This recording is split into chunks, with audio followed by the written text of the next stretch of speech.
we have uncovered wonders undreamt by our ancestors who first speculated on the nature of those wandering lights in the night sky. We've crossed the solar system and sent ships to the stars. But we continue to search. We can't help it. A central element of the human future lies far beyond the Earth.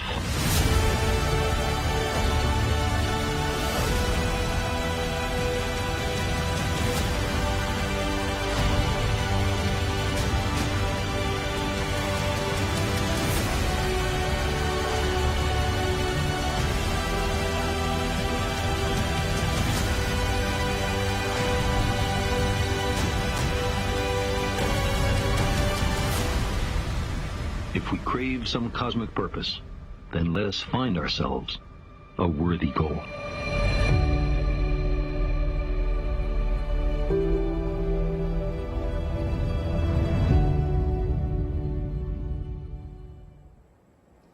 You're looking at live footage of an Ariane 5 rocket in Kourou, French Guiana.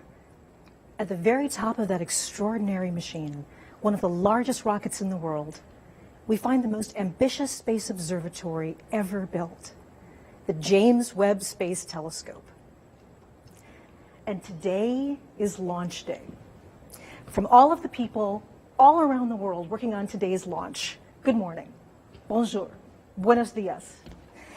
This is live coverage of the historic launch of the James Webb Space Telescope. I'm Michelle Thaler, speaking to you from NASA's Goddard Space Flight Center in Greenbelt, Maryland. And I am very excited to be with you today. Today, the James Webb Space Telescope begins its journey to explore the edge of our observable universe, and its journey into history as well. This launch has been years in the making, and the world has turned out to watch. We'll have a lot to discuss both before and after launch, but let me set the scene for what's going on around us.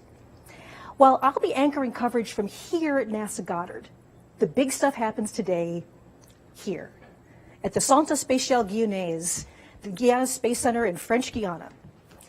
This is the main launch site for the European Space Agency, a close partner in this once-in-a-generation mission, and the home of all Ariane launches. Katie Haswell is there at the launch facility and joins me now live via satellite. Okay, how are things in Kourou, Katie?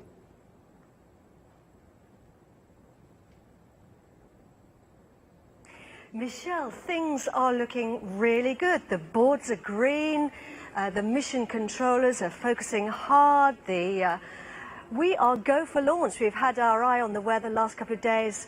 The weather's been a little bit inclement, so we're keeping an eye on that, but otherwise everything's looking absolutely great. And I have to tell you, there is just such a buzz of excitement here in the Mission Control Center. It's a remarkable feeling. Right now we're topping up the tanks on the upper stage of the vehicle. So we've got two great big arms called cryogenic arms, and they clamp onto the upper stage and they pump in the cryogenic fuel, which has to be kept very, very cold. So it has to be topped up right until the last minute because it can evaporate. You'll see those arms kind of falling away just before launch in the last couple of seconds. So up here in the Sky booth in the Mission Control Center, we have NASA's Rob Navius and the European Space Agency's Luce Fabregat. They're standing by. Hi guys, standing by to take on the commentary when we get to about 15 minutes to launch. But right now, Michelle, all the boards are green. We're go for launch. Back to you, Michelle. We'll be coming back to Katie for the final phases of the countdown in just a little bit. So I'm an astronomer, and this launch is a huge deal for me. I am personally really, really excited. But why is this such a big event for everyone? The Webb telescope is nothing less than humanity's next effort to move closer to understanding some of the biggest questions about the origin of our universe. And it's not just the origins of distant stars and galaxies, but it's the story of us, you and me, how we got here. And speaking of questions, we'd like to include yours in this historic event. On whatever platform you're watching our coverage, drop your questions with the hashtag AskNASA. Later in the broadcast, we'll answer some of them live on air. It can't be said enough that this is a mission for anyone who's ever looked up at the night sky and wonder. People all over the world are sending in their best wishes for the success of Webb. And let's look at some of them now.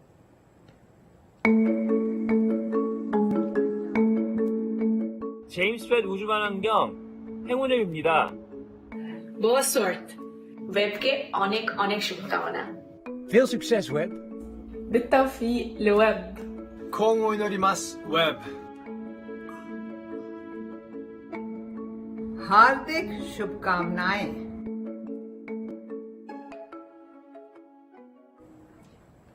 We're still on track for a launch at 7:20 a.m. Eastern U.S. time. 2 days ago, the rocket rolled out to its launch pad in Kourou. Of course, there's already been a lot of activity at the launch site. Primary fueling procedures were completed early this morning, preparing the giant Ariane 5 rocket for flight. Let's watch this scene for a moment.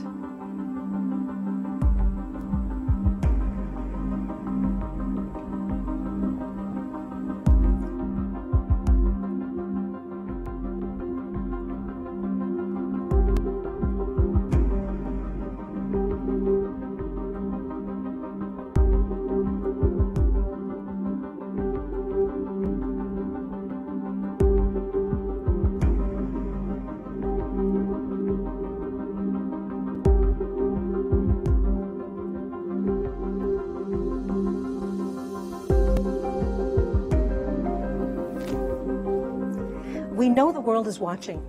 Today, humanity begins its next bold adventure to extend ourselves out into the cosmos. This is something we do as a whole planet, all of us together. Befitting the global importance of this initiative, let's review some of the basic facts about the observatory shared by people all over the world who are looking forward to the Webb mission. The entire world is looking forward to the launch of the James Webb Space Telescope.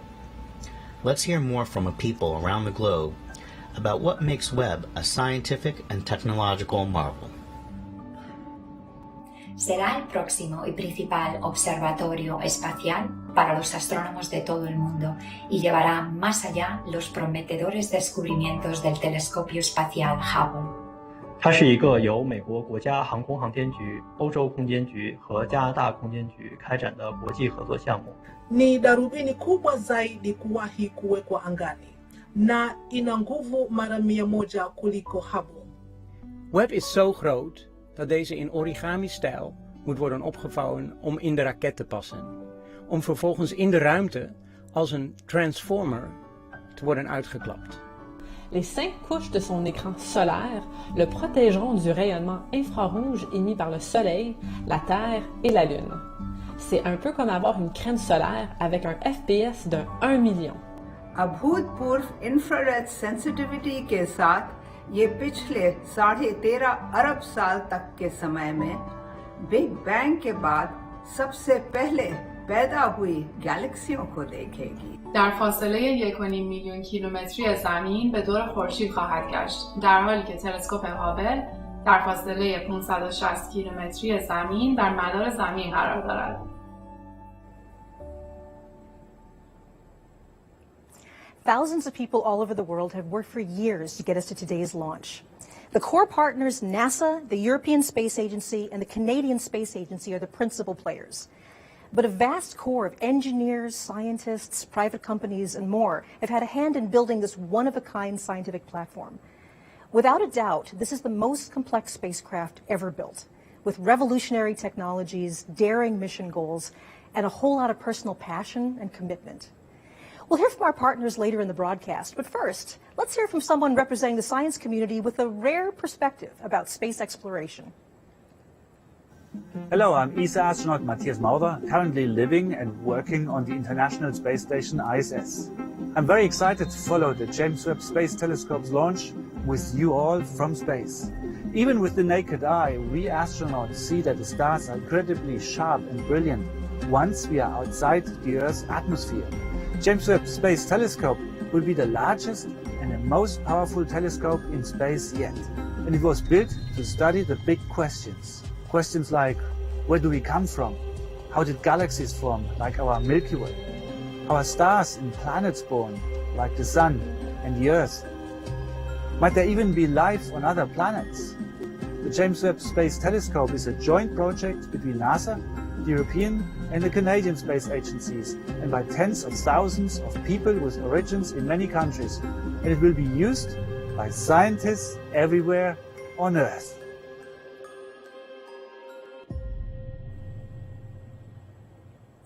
NASA Goddard is the home of the Webb telescope, with big sections designed and built here. But actual mission operations take place here.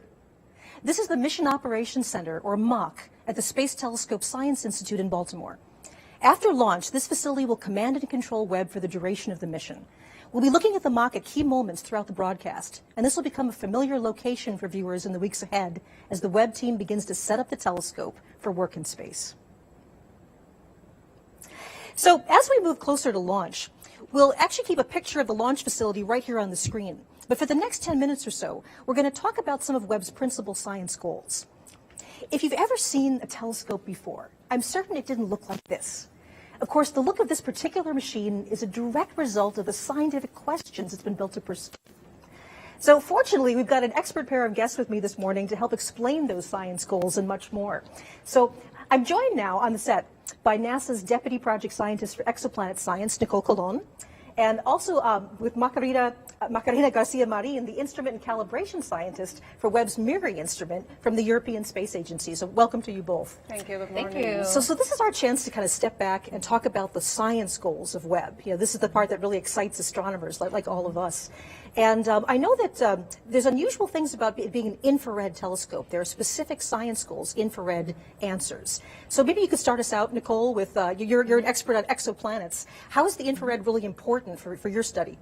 Sure. Well, with exoplanets, we want to study their atmospheres. And as a reminder, exoplanets are planets that orbit distant stars. So we're looking for very small signals when we study their atmospheres. And Webb is this giant telescope that we're able to use to collect these small signals and look for infrared signatures, chemical signatures of water and methane and carbon dioxide, those types of molecules in their atmospheres.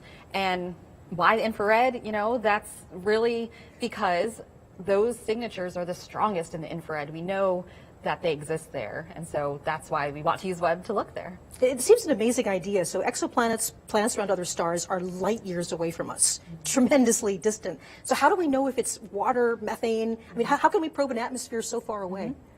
Well, with Webb, there's a couple different ways, but one of the main ways is actually using the transit technique. And this is an indirect method where we actually detect the decrease in starlight that happens as a planet goes in front of its star. But then imagine the planet has an atmosphere. Well, there's an additional decrease in the starlight because the atmosphere blocks some light from our point of view. And why it blocks the light is because there's usually a molecule or something in there, like water and methane, like I mentioned, that is acting as an absorber and blocking the light from our telescope, in this case, Webb. So going from, the relatively nearby stars and planets, Macarena, you're an expert on very distant things, distant galaxies. So how does infrared contribute to your field of study?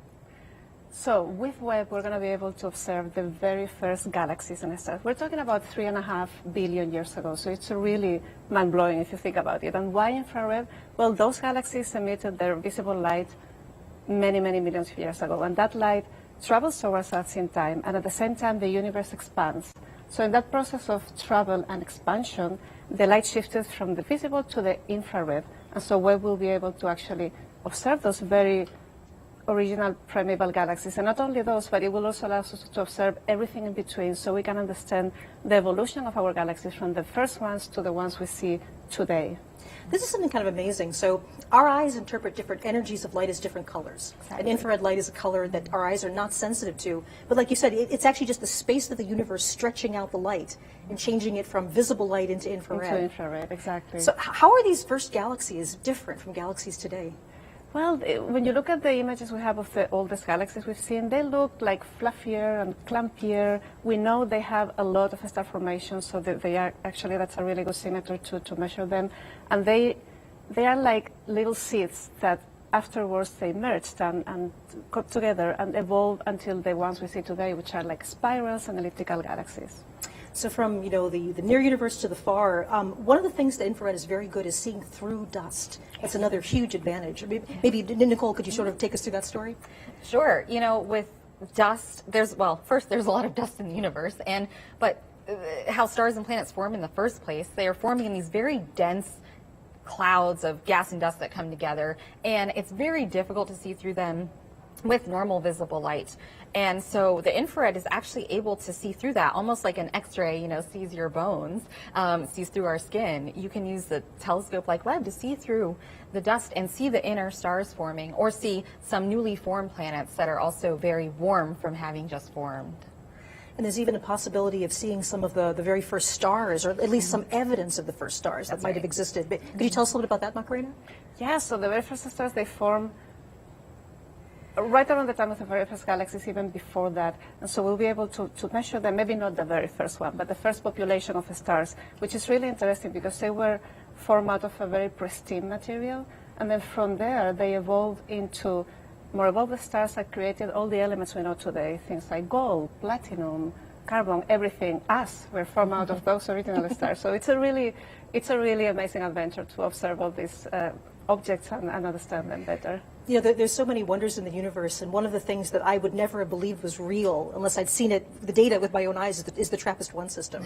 And that this is actually going to be one of the targets for Webb, is that right? Tell us a little bit about TRAPPIST. Sure. TRAPPIST-1 is, like you said, it's going to be a target. There are 7 planets in the system, and they're all small, around the size of Earth, actually. So it's also a very compact system. So it's not just that there's a lot of planets and that Webb's going to observe every single one of them, but it's the compact nature that's just really fascinating, because the entire orbit of the planetary systems, like all 7 planets, they fit inside our orbit of Mercury around the sun, and Mercury is our closest planet to the sun. So imagine 7 planets in there, and there's a lot going on, but it's very exciting because we'll get to learn and do comparative science and see, are all these planets, do they have the same chemical signatures in their atmosphere?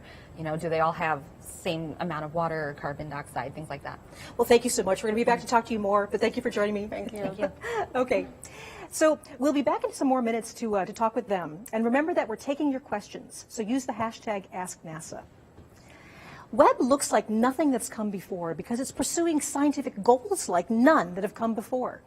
It's taken years to prepare it for flight, and as you might imagine, plans of this scope and scale inevitably run into unexpected challenges.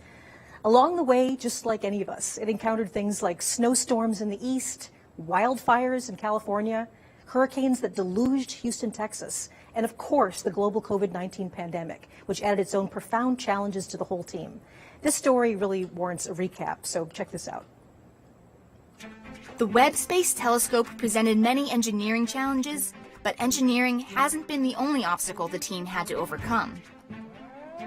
In 2011, an outbreak of tornadoes cut electricity to the Marshall Space Flight Center in Alabama for nearly a week, while the team rushed to finish cryogenic testing on the primary mirror segments using power from diesel generators. Engineers had to endure a large snowstorm, known locally as Snowmageddon, while testing the Integrated Science Instrument Module at the Goddard Space Flight Center. And of course, everyone has had to contend with the global pandemic. One particularly memorable challenge was working through Hurricane Harvey in 2017. This massive cyclone dumped 40 to 60 inches of rain across the Houston area over a 4-day period, causing catastrophic flooding and $125 billion of damage, all while the telescope was undergoing cryogenic testing at NASA's Johnson Space Center. Though the telescope remained safe inside the test chamber, water leaked through the ceilings, people had to cover workstations in plastic tarps, food was in short supply, and a few team members trapped by floodwaters had to be rescued by boat. It was rough, to say the least, but the team and the telescope survived the storm. Despite winds and snow and endless rain, the team got it done, and Webb is now ready for its final journey atop a rocket into space.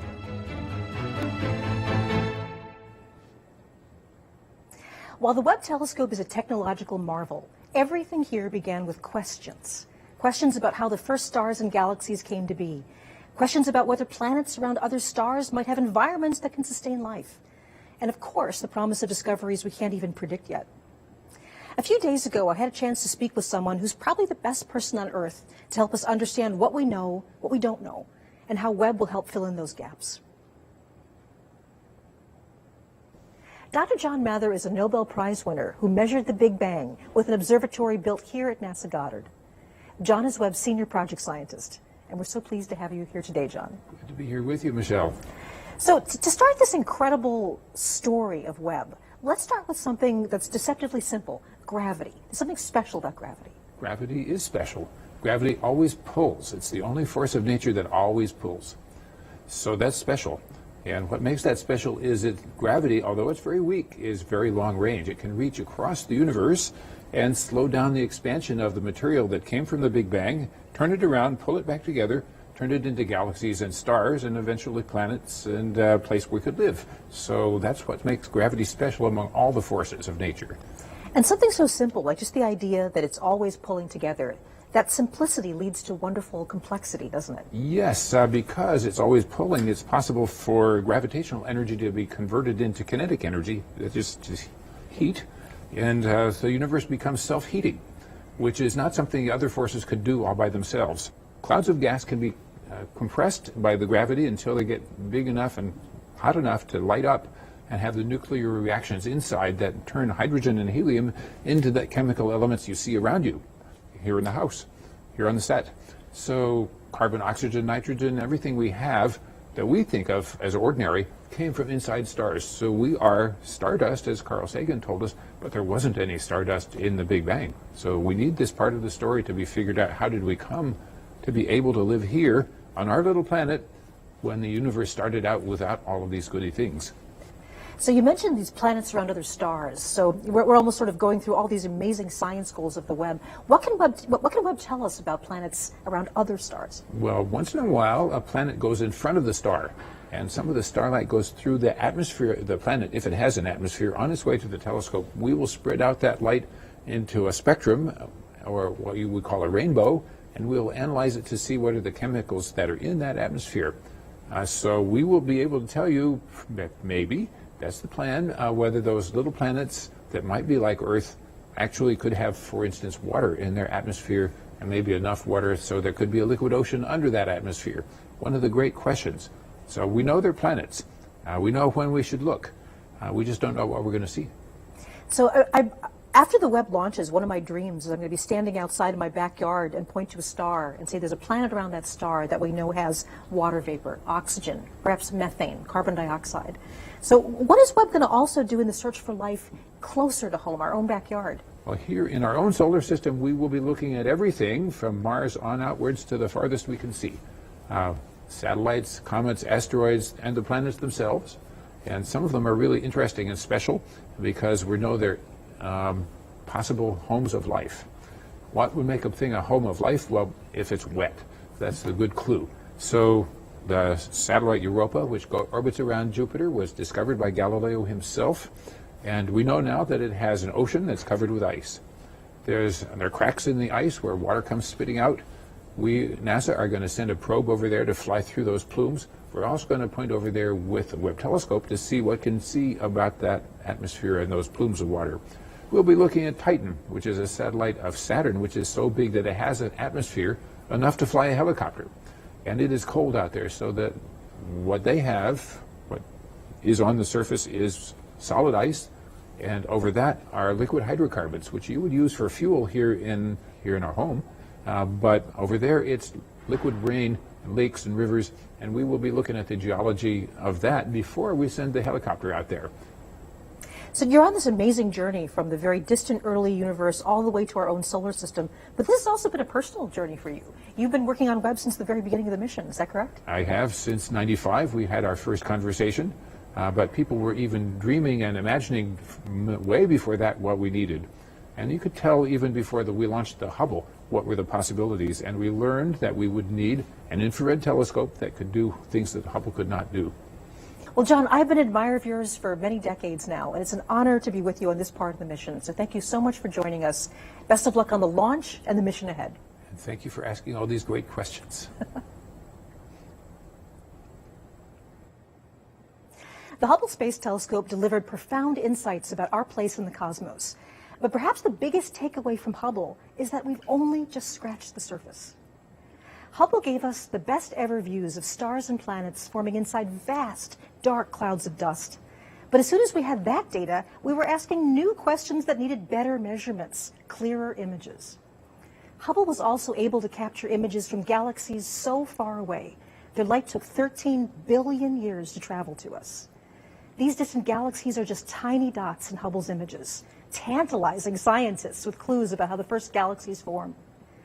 In order to pursue a better understanding about the earliest days of the universe, we needed to build a better time machine, and that's Webb. So I'm going to be rejoined here by Nicole and Macarena, and this is our chance to talk a bit about building that better time machine. You know, what about the technology of Webb? So there's so many aspects of Webb to start off with, but maybe again, going back to the theme of infrared. The design of this telescope is so different because we had to use infrared light, heat light. So tell us about some of the challenges of, for example, why does it have to be so cool? Tell us about infrared light in the design. Right. Well, I think we've heard already just how cool it has to be. It's around or below 50 Kelvin, and that's minus 370 degrees Fahrenheit. Actually, below that is what it operates at. And that's very cold. And the reason we need it so cool is because we don't want the telescope itself to detect itself. Because there's several instruments on board. There's 4 different instruments, and there's some moving parts, and so you need things to be cool, because you want to detect these faint signatures from either an exoplanet atmosphere or faint light from the earliest stars and galaxies. So you just don't want to detect your own telescope. Now, Macarena, you are the instrument calibration scientist for the coolest instrument. It is the coolest on Webb. instrument, yes. MIRI. So tell us a bit about MIRI and why it needs to be so cold. So MIRI, it's a really unique instrument, and it's a great example of this collaboration we have in this mission because it's half European, half US. And so MIRI is the only instrument on board that uses the mid-infrared light. And the mid-infrared light is a bit redder, a bit cooler than the near-infrared light, and so because of that, MIRI needs to be colder in order to detect that very faint signal from high-redshift galaxies or protoplanetary disks, etc. So because of that, it's the only instrument on board that has a cryocooler. So it is not only the passive cooling from the sun shield, it is active cooling, and it brings it down to about minus 450 Fahrenheit. So it's really extremely cold, a few degrees above the absolute zero. And we were talking about you don't want the telescope to be so hot that it's basically giving off its own signal, its own radiation, and that leads us to why it needs to be in space, right? So tell us a bit about why do we need to launch this thing into space to see these wavelengths? Well, again, it kind of goes back to atmospheres because Earth has an atmosphere and there's water in Earth's atmosphere as one example. I mean, there's a lot of other molecules, but basically in the infrared, at the wavelengths that we want to observe some of these stars and planets and galaxies, those wavelengths are actually where Earth's atmosphere is opaque. So with telescopes located on Earth, even at higher mountains where they try to get above the clouds or atmosphere sometimes, there's still residual atmosphere that we're trying to look through and peer through. So in order to see the full infrared wavelength range at a very high sensitivity as well, we need to go to space. Absolutely. So we talked a bit about some of the power of techniques like spectroscopy. We've heard Dr. John Mather talk about it. So let's go a little bit more into the details of how spectroscopy works and why it's so powerful. Continue. Oh, sure. Yeah, I can keep going. Well, with spectroscopy, we heard, so visible light, again, is it's a rainbow of colors that we don't see naturally. But if you use something like a prism, you can separate out that light and see all the colors from, blue to red. But then the infrared is redder than the human eyes can see. But you can still do the same technique where you have spectroscopy tools or instruments like Webb has, all these spectroscopic tools, so that we can break up the infrared light and look at certain colors, if you will, so that we can see certain features that we are looking for, whether it's the right wavelength where, a galaxy might be bright or where water is absorbing in an atmosphere. So, Macarena, MIRI has many different capabilities. It does. And in fact, it has one that I believe it's something different called coronography as well. Yes. Tell us a bit about all these ways that we're going to detect different signatures from planets. Tell us So, about MIRI. coronography, it's an amazing technique, but essentially it simulates an eclipse. So when we have a very bright star with planets around, for instance, usually when you take an image, the stars outshines the light of the planet, so you don't see them. But with MIRI and with other instrument NIRCam as well, you can actually block the light of the star, and dim it, and then you see the planets around. And it's really a technique that's going to be very much used and to do, like in this image, direct imaging of planet. Well, thank you so much. We'll be back to talk to you more with some social media questions. Thank you very much. Thank you. NASA and its partners began developing the Webb telescope years ago, growing from an initial inspiration to a design, then schematics, and finally reality. What started as a big dream for studying the origins of the universe required best-in-class engineering expertise to transform into something real. Let's take a short look at the very long story about the earliest days of the James Webb Space Telescope. Before the Hubble Space Telescope even launched, scientists were already discussing what should come next. Ideas for what was then called the Next Generation Space Telescope evolved throughout the 1990s, and by the end of the decade, NASA had a preliminary plan. Construction of the James Webb Space Telescope began in 2004. Beryllium was mined to create the mirror segments, which technicians polished and coated in a thin layer of gold. Meanwhile, engineers designed and built new science instruments in the US, Europe, and Canada. Every step of the way, there were reviews and tests to make sure each part could withstand the rigors of spaceflight. By the early 2010s, the team began bringing individual components together at NASA's Goddard Space Flight Center in Greenbelt, Maryland. It was there that the mirrors and instruments began to coalesce into the grand machine we see today. We've said before that the James Webb Space Telescope is an incredibly ambitious mission. Big ambitions come with big challenges, and that's certainly been the story of Webb. From the beginning, the design of this observatory has been a balance between the boldest questions scientists have dared to ask and the cutting-edge technology that our best engineers could offer. The design for Webb evolved from earlier ideas of what a telescope could be, another example of the delicate balance between desire versus capability. To get a better understanding not only of the mission's goals, but also the mechanical guts of the observatory itself, I recently got a chance to speak with a pair of engineers who know the anatomy of the Webb telescope better than just about anyone.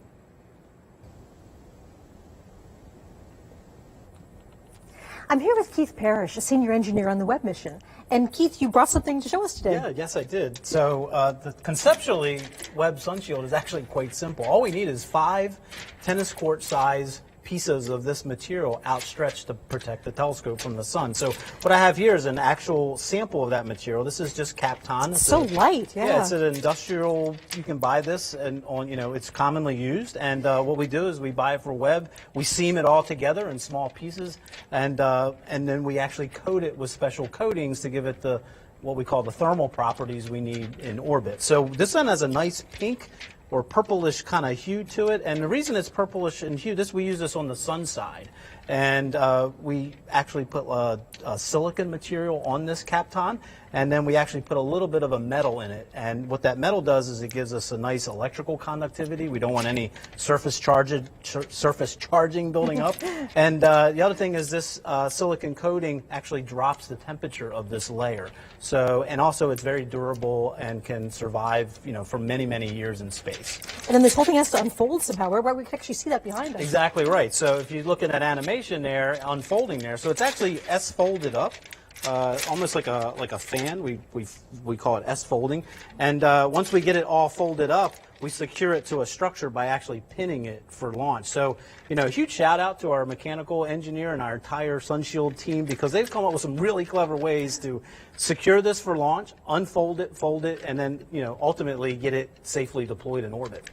That's wonderful. So speaking of unfolding and all these pins that need to release, let's go over here and talk to James Cooper. You're going to show us what's going on there. Yeah. Hi. So I have here an example of a non-explosive actuator. We have 178 of these. These are all these little pins we're talking about, right? James Webb, right? Yeah. 107 of the 178 are the membrane release devices. And we use this type of actuator because it produces a very low shock when it's released.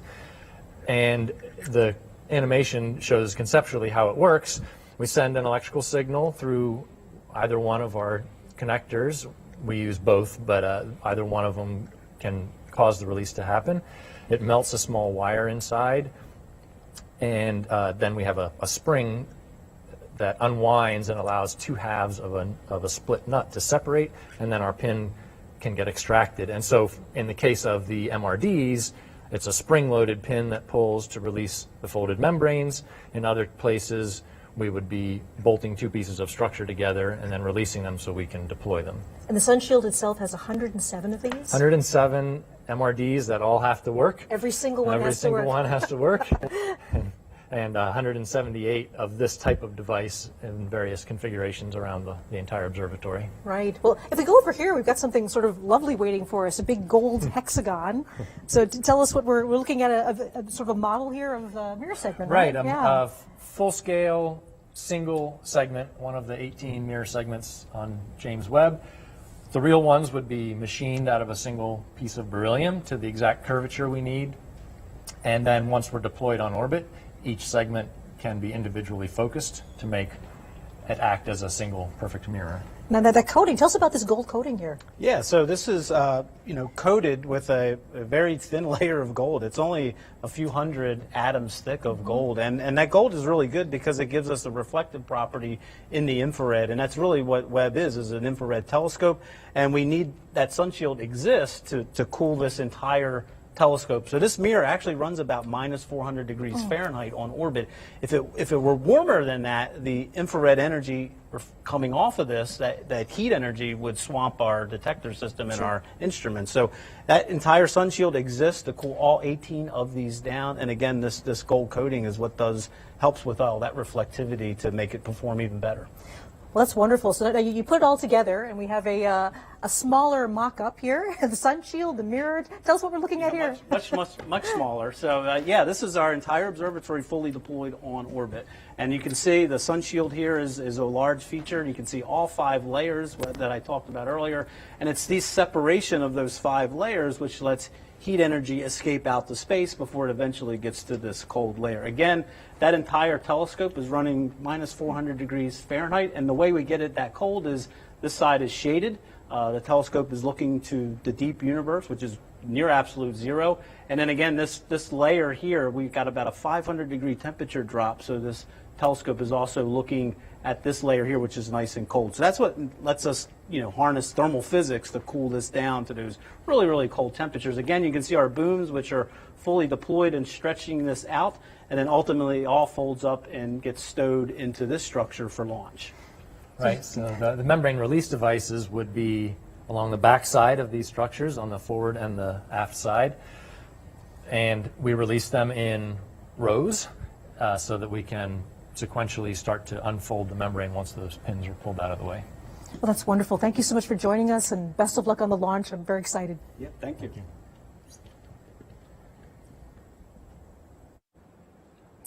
Okay, let's get a live launch status update from NASA commentator Rob Navius at the launch site. Rob, how are things in Kourou?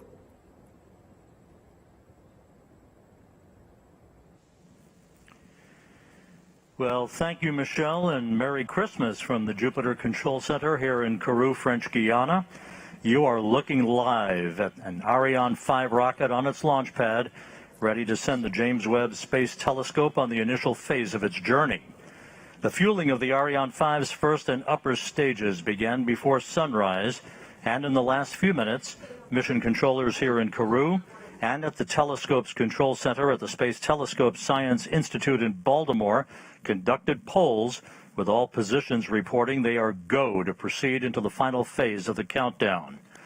Launch controllers have been monitoring weather conditions throughout the night, keeping tabs on clouds and wind speeds, both at ground level and in the flight path of the Ariane 5, ensuring that all of the precise commit criteria are acceptable for launch. Right now, we have a green board, no issues as the countdown proceeds, no issues again being tracked by the flight control team here in Kourou. By the way, our broadcast today is a collaborative effort between NASA and the European Space Agency. So that's it from now from the Ariane 5 Mission Control here in Kourou. We'll be back with you soon. For now, let's go back to the Goddard Space Flight Center and Michelle Fowler. Thank you very much, Rob. So Webb asks big science questions. It demonstrates astounding technology. It inspires and excites people to dream and wonder. And the spark of inspiration is the ignition of creativity. Kids all over the world have a natural affinity for Webb's big pursuits. And now we have a collection of young artists ready to showcase their work. Hi everyone, I'm Kelly Girardi, and this is Delta V, and we're kicking off the Unfold the Universe Challenge with NASA and the James Webb Space Telescope. NASA is hosting an Unfold the Universe Art Challenge. Use your imagination to share what you believe the Webb telescope will find.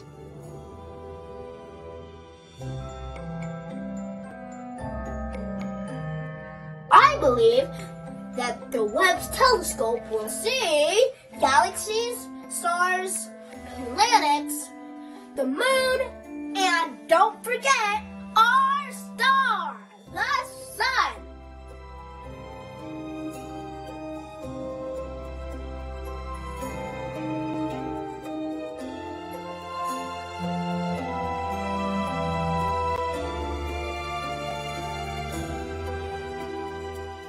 Up in the sky, really high, it's space. Ooh, space. Thanks, Greta. Good job. This is my picture of space.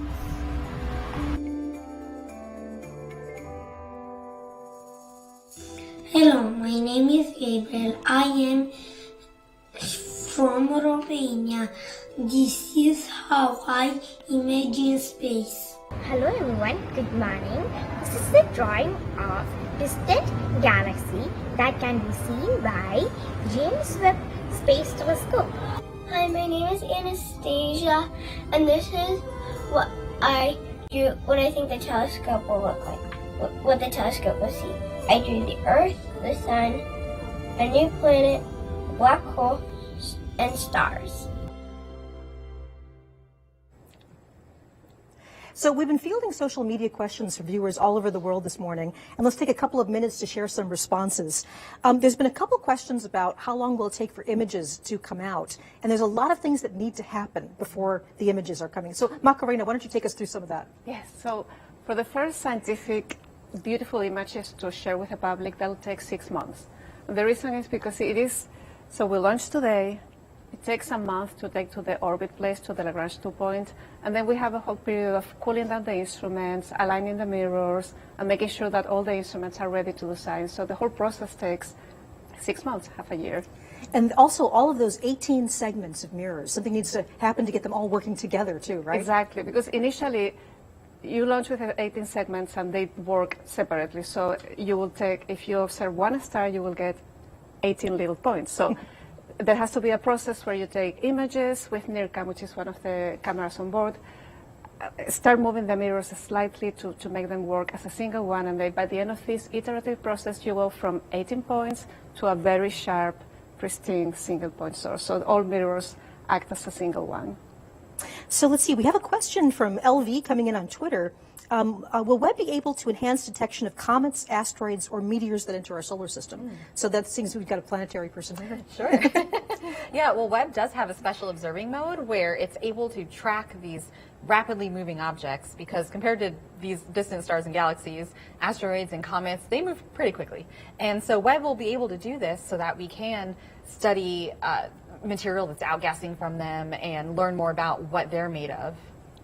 So let's see, there's just so many good questions, so we only have time for a few more. So one is from Christian Rodriguez on Facebook. How long will it take James Webb to reach Lagrange point 2? And you might also just explain what is Lagrange point 2? So it takes a month. I think it's actually 29 days to get there. And the Lagrange 2 point is this very interesting stable point. So the gravitational pull between the sun and the Earth creates this point where it is stable, and you can, as we can see there, Webb can orbit around the L2 point in a very stable orbit, only needs a little bit of corrections once in a while, and it can always have the sun shield protecting the telescope from the radiation of the sun. In a full year, you can observe any object in the sky, and it's a continuous observation. Well, thank you very much. We'll hopefully come back to a few more questions later. Thank you. So this is a big mission with a cast of thousands to bring it to life all over the world. As we get closer to launch, let's take a brief look at the main locations where Webb took shape on its journey to space. Inside the massive high bay clean room at NASA's Goddard Space Flight Center, engineers assembled the 18 gold-covered mirror segments into the backplane of the telescope and integrated the 4 science instruments contributed by international partners. To simulate the harsh environment of launch, they went through vibration tests and acoustic tests. And to simulate a space environment, the instruments endured cryogenic testing in a large thermal vacuum chamber. But it wasn't large enough to hold both the instruments and the mirrors, so the telescope boarded a plane to Houston, Texas, to visit the only thermal vacuum chamber in the world big enough to fit the entire assembly. Chamber A at the Johnson Space Center was originally built to test the Apollo spacecraft, and half a century later, it provided a grueling 100-day test for the Webb telescope. Next, the telescope traveled to Northrop Grumman's facilities in Redondo Beach, California to meet up with its other half, the Sunshield and spacecraft bus. Fully assembled at last, the entire observatory went through yet more tests, many focused on making sure the spacecraft could properly fold up for launch and unfold in space. Then in September 2021, Webb caught a ride on a specialized cargo ship and set out on a 16-day voyage to the European Space Agency's spaceport in Kourou, French Guiana. According to its travel itinerary, that's Webb's last port of call on Earth. Once Webb gets into space, we're going to have some exciting things to tell you about what happens next, from its extraordinary engineering to the thrilling scientific adventure it's about to enable us to undertake. But launch comes first. And for that, I'm going to turn it over to Katie Haswell, our host at the launch site, and one of NASA's most recognizable voices, launch commentator Rob Navis. It's all yours, Katie.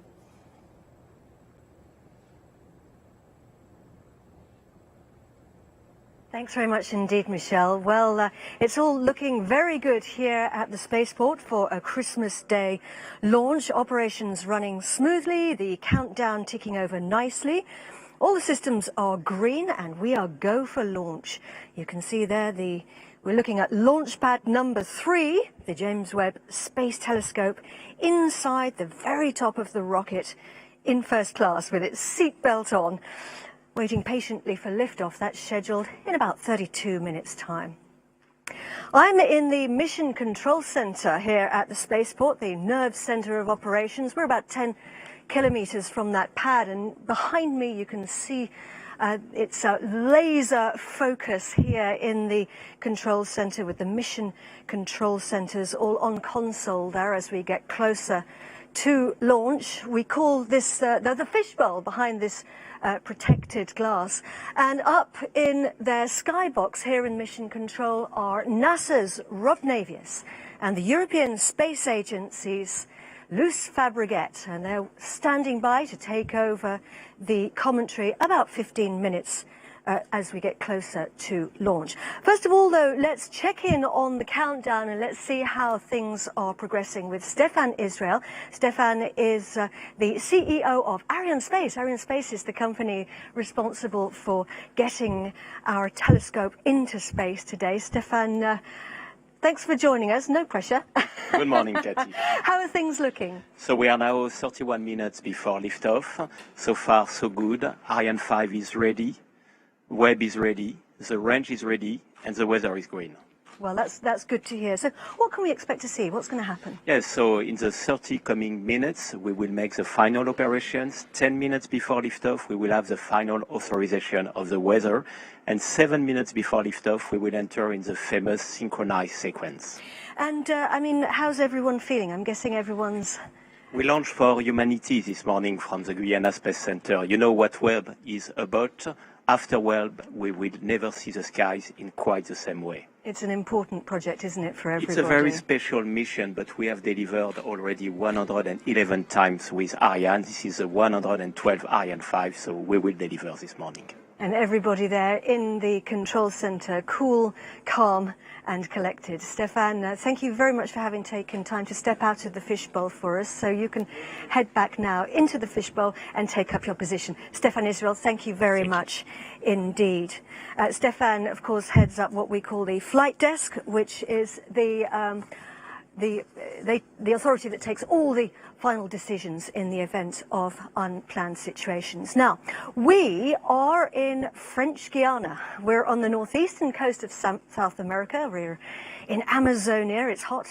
It can get a little bit sweaty sometimes, and there are lots and lots of mosquitoes. But somebody who knows it very, very well is Raphael Chevrier. Raphael is a rocket science scientist, or a rocket expert at least, from Arianespace. Thanks for joining us, Rafael. Tell us a little bit more about French Guiana. Well, French Guiana is a French territory that borders Brazil. It's located in the Amazon rainforest. 97% of the land is covered in trees, so that's why it's so green and beautiful. And you can totally imagine that the wildlife there is absolutely incredible. This is actually one of the best preserved habitats in the world. And of course, it is in the jungle, and yet it is actually the European spaceport. So what makes this location in South America so important and so relevant? Well, there are several reasons for this. First, we are on the coast. It means that we can launch over the sea from north to east without having to fly over inhabited area. So this is very convenient to reach any kind of orbit. There is no hurricane here, big tropical storm, there is no earthquake, but more importantly, we are very close to the equator, so that we can benefit from what we call the slingshot effect given by the rotation of the Earth. So let me take this globe. Basically, here on the equator, we are all traveling at roughly 1,000 miles per hour. That's very convenient. Of course, we don't feel it. If we were on the poles, that speed would be very, very close to zero. It means that when Webb is right now on the launch pad, inside the fairing of the Ariane 5, it's already traveling in the right direction, and we can use this extra boost to get us into space. That's also very convenient for Webb, because doing so, it can save its fuel and increase its operational life in orbit at 1.5 million kilometers from here. And that really is important, 1 million miles, isn't it? And so there's a real proper slingshot effect. Yeah. And the facilities here are ultra high-tech, and that's exactly what Webb needs, isn't it? Yeah, that's very convenient for Webb. It's also located in a nature reserve. So this is the perfect meeting between nature and technology, and people come from all over the world to work here. But one thing that's been very important for Webb is cleanliness, because you know that one speck of dust could alter the vision of the observatory in space. That's why we have been extremely careful in keeping a pristine environment in all our facilities, from Webb's arrival in French Guiana to sealing it inside the rocket. So let's talk a little bit now about the Webb Space Telescope. I really don't think you need me to tell you that it is the product of a feat of human ingenuity.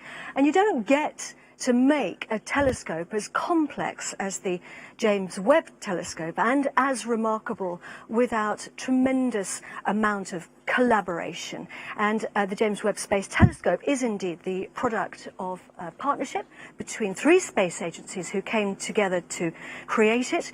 NASA, the European Space Agency, and also the Canadian Space Agency. So here to talk about that now is Greg Robinson from NASA. Greg, thank you very much for coming to the floor, out of the fishbowl as well for us. And we're talking serious teamwork here, aren't we? Yes, Katie. We've benefited from an amazing partnership with the Canadian Space Agency and the European Space Agency. Over the life of the development, we've had more than 10,000 people actually touch Webb, 29 states in the U.S. and 14 countries across the globe, and not to mention the amazing industrial base across the globe that have benefited here. In order to do bold missions like this, it takes lots of resources and lots of expertise, so we maximize everyone's expertise. And how did this bold mission get onto an Ariane 5 European launcher? So as part of the partnership, the Canadian Space Agency contributed science instruments, and they're incredibly important for this mission. And so did ESA, science instruments, and the amazing Ariane 5 that we will see take us on this journey and put us in the right direction to get to Lagrange Point 2, and we're looking forward to that. It's a tremendous atmosphere here, isn't it, in the Mission Control Center? There's a real buzz here today. I wonder how you must be feeling, Greg. I mean, it's got to be a very, very emotional time knowing that your telescope is sitting there on top of the rocket, getting closer to launch. It's certainly amazing. Often talk about the butterflies, and people keep asking me, have they started? Have they started? And yes, they're starting. And when we get to about 20 minutes out, they will start flying a lot. So well, the excitement is just amazing. The excitement is building, and of course everyone very cool, calm and collected. Thank you. Greg Robinson, you can take your position back in the fishbowl now, because I know you've got a lot of work to do in there. Greg Robinson, thank you very much indeed for joining us. So the Ariane 5 launch vehicle is the heaviest lifter in the Ariane 5 Ariane family of launchers. And Raphael, she has got an incredible track record, hasn't she, of success? Yeah, this is a very reliable and successful rocket.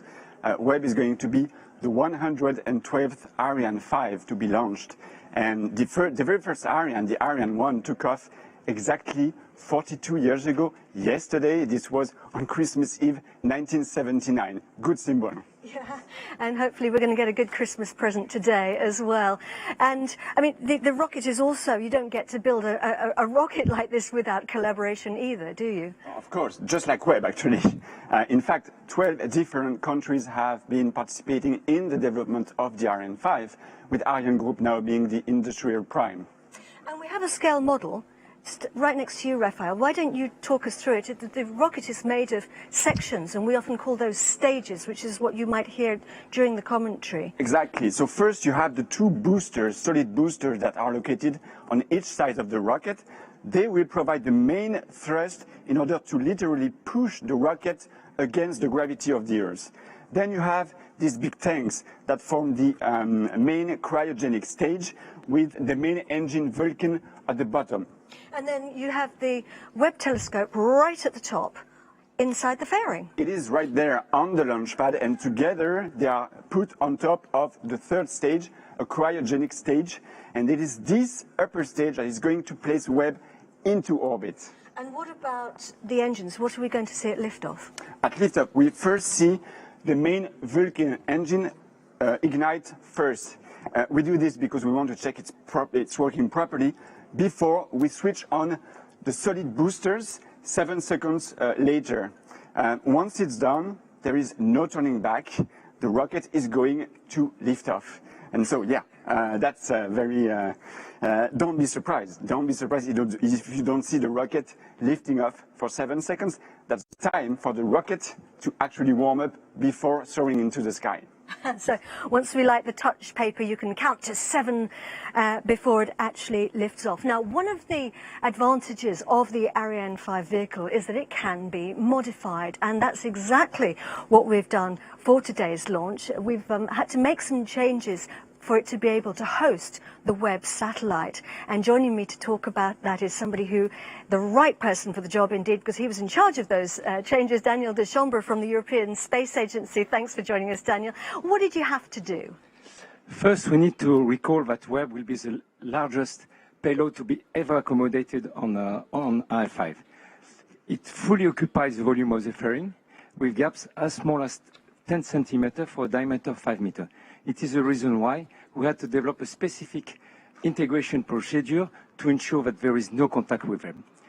After separation, during separation, the venting system of the launcher has been improved in order to balance as much as possible the inside and the outside pressure of the fairing. And this is due to the fear of a depressurization shock, which could damage the delicate layers of Webb submerged shield.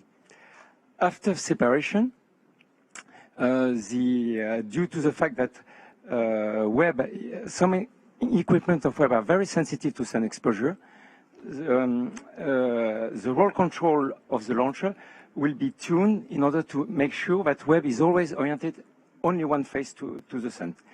And in addition, to avoid any hotspot, the launcher will create some oscillating movements, like a barbecue mode, to avoid any overheating.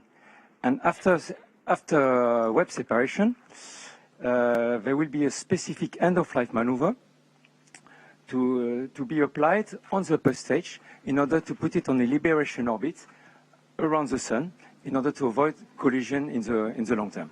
Thank you very much indeed, Daniel. So we'll hopefully see the upper stage rocking in space. Not quite all the way around like the familiar barbecue, but a slightly different movement. Ladies and gentlemen, thank you very much indeed for being with us today.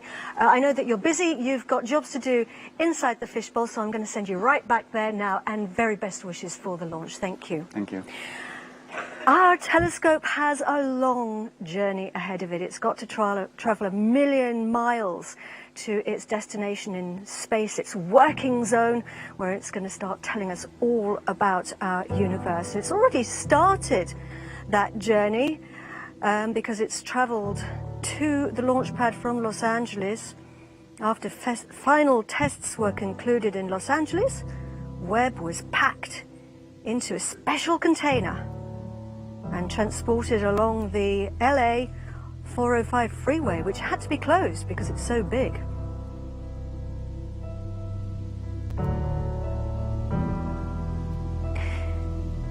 It traveled on a special ship. A lot of spacecraft will come to the French Guiana launch site by plane, but Webb was too big for that, so it had to travel by ship, and it went through the Panama Canal.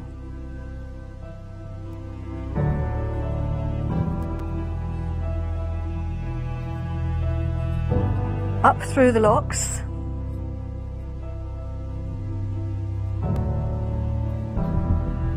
And it took 16 days to get to the port in Kourou, where it was unloaded and traveled to the spaceport. That's not the real Ariane 5, that's a model. Just outside the Jupiter Control Center, actually. It was unpacked very carefully in the facilities that Raphael was talking about. And then fueling started, and of course, the teams had to wear special suits because that's a dangerous job. And then it was placed all the way on top of the Ariane 5 rocket.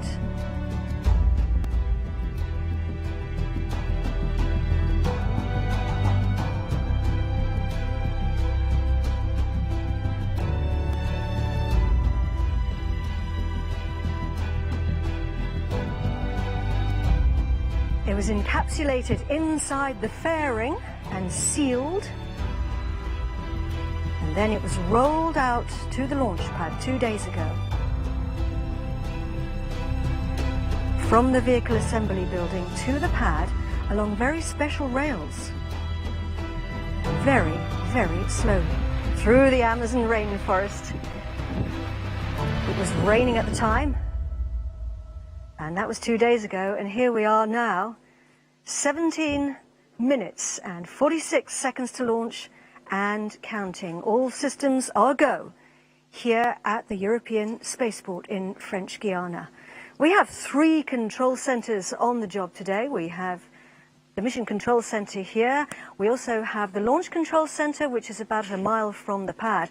And then we also have the Telescope Control Center, Mission Control in Baltimore in the US, and that's where the operational teams are standing by to take over the telescope operations. Once it's released from the mothership, that will be about 27 minutes after launch. And they'll be controlling the Webb telescope for the rest of its life. Very important job.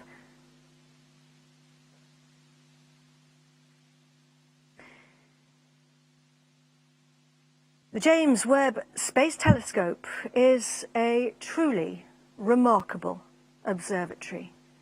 People have been working on it for over 2 decades. Some people have been working on it for their whole professional lives.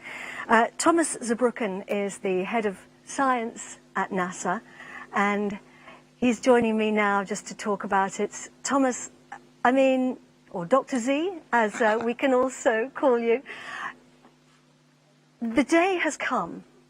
All these decades, all this time, all these people working on the telescope, and here we are, 16 minutes and counting to launch. It's a big day, huh? Oh, I'm so amazed, right? We have this telescope on top of this rocket, a telescope that 10,000 plus people have worked on in many ways, and together with that telescope, all the hopes and dreams of those individuals and also tens of thousands of scientists, some of them not even born, that will benefit from these data are there with them waiting for these last minutes of countdown for its journey to space. I'm guessing people are feeling a combination of emotional excitement. What's going through people's minds, do you think? Oh, I think there's a tremendous sense of accomplishment. Whenever you're on top of a rocket, many things went really, really well. There's tremendous pride. There's always a little bit of anxiety. We know launching is hard. We have one of the absolute best teams in the world working on this right now, so I'm confident in that. We're super excited. I mean, it's just an amazing day today. And what are you most excited about, Dr. Z? Well, I'm a scientist, so for me, besides the technology that really is a marvel, I mean, it's really the best we can do. What I'm thinking about is really looking at the universe in new light. We have never seen the universe how Webb will show it to us. And can you just imagine going back in time, 13.5 billion years? It boggles your mind, even as a professional astrophysicist. Kind of just think about all the new things we're going to learn about our most beautiful universe. Dr. Z, thank you very, very much for joining us. And I want to wish you and all the teams, everybody, the very best for today's launch. Thank you. Go Webb. So, yes, indeed, go Webb. So we are now 14 minutes and 30 seconds to launch.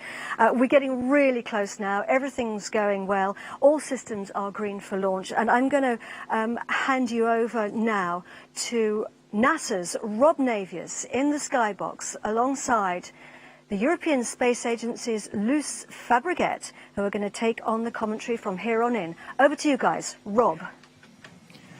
Well, thank you, Katie. Merry Christmas to our worldwide audience from our broadcast booth high atop the Jupiter Control Center here in Kourou. Joining me today for this historic launch, my colleague Luce Fabrichet, the head of infrastructure and value chain for the European Space Agency. Luce, good morning. Good morning, great to be with you. Great to be with you today. Very pleased to be here with you and all of you watching us for this very special event. Well, at this hour, countdown clocks are ticking backward. We are at T-minus 13 minutes, 32 seconds and counting. Out on the launch pad, everything is in great shape. Don't let those clouds fool you. We are go for launch. The latest weather briefing just completed indicated that all weather parameters are green. We have a green board here in the control center, and everything has gone extremely smoothly in the countdown. About 9 minutes ago, a major milestone passed as the James Webb Space Telescope began the process and completed the process of receiving commands to transition from external power to internal battery power following the latest in the series of those weather briefings. Webb will remain on internal battery power until its singular solar array unfurls about 30 minutes after launch. Earlier, telescope controllers reported good environmental readings from sensors inside the fairing encapsulating the telescope atop the upper stage of the Ariane 5 rocket. And Luce, as we enter the most critical phase of the countdown, can you outline some of the upcoming critical activities as we head into the phase called synchronized sequence? Yes, Rob. We are now reaching the end of this 11-hour sequence that we call the chronology, and that started yesterday evening. All systems here have been prepared for the final launch operations. And at the time being, it's rather quiet now inside the launch table and also inside the launcher. We were told a few minutes ago by the launch control center here that the launcher fluids and electric systems are ready for the final automated sequence. They are on hold now, waiting for the last weather report at minus 10 minutes. After this weather report, 3 minutes later, we will have the beginning of this famous synchronized sequence when all systems will be made ready for the liftoff. This sequence will first be run by the ground calculator, and then the onboard computer will take the lead step by step, and the launch vehicle will be made autonomous from the ground system. You know that we have 2 tanks in each cryogenic stage, upper stage and main stage. All 4 tanks are, of course, thermally insulated from the hot environment we have here in French Guiana. However, these liquid propellants are at very low temperature and because of that slightly evaporate. And to ensure they are perfectly loaded at liftoff, their final loading and topping up will last up to 4 minutes before the launch. So that will be the beginning of the synchronized sequence run by the ground calculators. Then we will have on the fleet side the end of the topping up, the final loading and the topping up of the different tanks. And on the electrical side, we will have the onboard computer getting prepared for the launch also, and it will be uploaded with the H0, with the H0 time, the time for the liftoff, which is today at 9 at the beginning of the window, 9:20 local time, 7:20 Eastern time. And Luce, we're coming up on that final weather report. We expect all systems to remain green. We'll be going down to the fishbowl to confirm that just a moment or two from now. It's a 27-minute ride to orbit from liftoff until the time that the Webb Observatory is separated from the upper stage of the Ariane 5 rocket. Several minutes later, the commands will be given to unfurl its solar array, followed by the confirmation from the telescope controllers in Baltimore that we are power positive, meaning that electrical current is flowing through that solar array. With us today inside the so-called fishbowl, seated with mission controllers on the floor of the control room, is Raphael Chevrier of Arianespace. Raphael, how's everything looking? What's being discussed down there? Hi, Rob. Well, so far, so good. We just received the last weather forecast. It's all green for the H0 that is forecast right now. What we checked was altitude winds, wind in the vicinity of the launch pad, and risk of lightning. So right now, it's a relief because the weather was a bit tough in the last couple of days. But right now, everybody is very focused on the next steps. The start of the synchronized sequence at 7 minutes before liftoff. Last operations that Luz described earlier before Webb and the Ariane 5 are going to lift off and soar into the sky. Thanks, Raphael. We'll be back with you and Luz here shortly. We now have confirmation from Baltimore that James Webb is on internal power. Amidst all of this activity, we cannot forget that it is Christmas Day. 53 years ago, the astronauts of Apollo 8 completed their 10th and final orbit of the moon after reading from the book of Genesis on Christmas Eve to billions of people watching with rapt attention back on our planet. The astronauts then headed for home following their spacecraft's trans-Earth injection burn. Today, more than a half-century later, we're just minutes away from another Genesis, the genesis of new era of discovery. The launch of the James Webb Space Telescope is at hand. We're just 38 seconds away from entering the critical synchronized sequence. You're going to be hearing all the critical calls from the DDO, the Range Operations Manager, who is Jean-Luc Voyer, here in the in the Mission Control Center. There he is. He will be calling the start of synchronized sequence, all of the critical countdown milestones, and we will be listening very intently for his calls. Let's stand by. À tous de DDO, attention pour la séquence finale lanceur.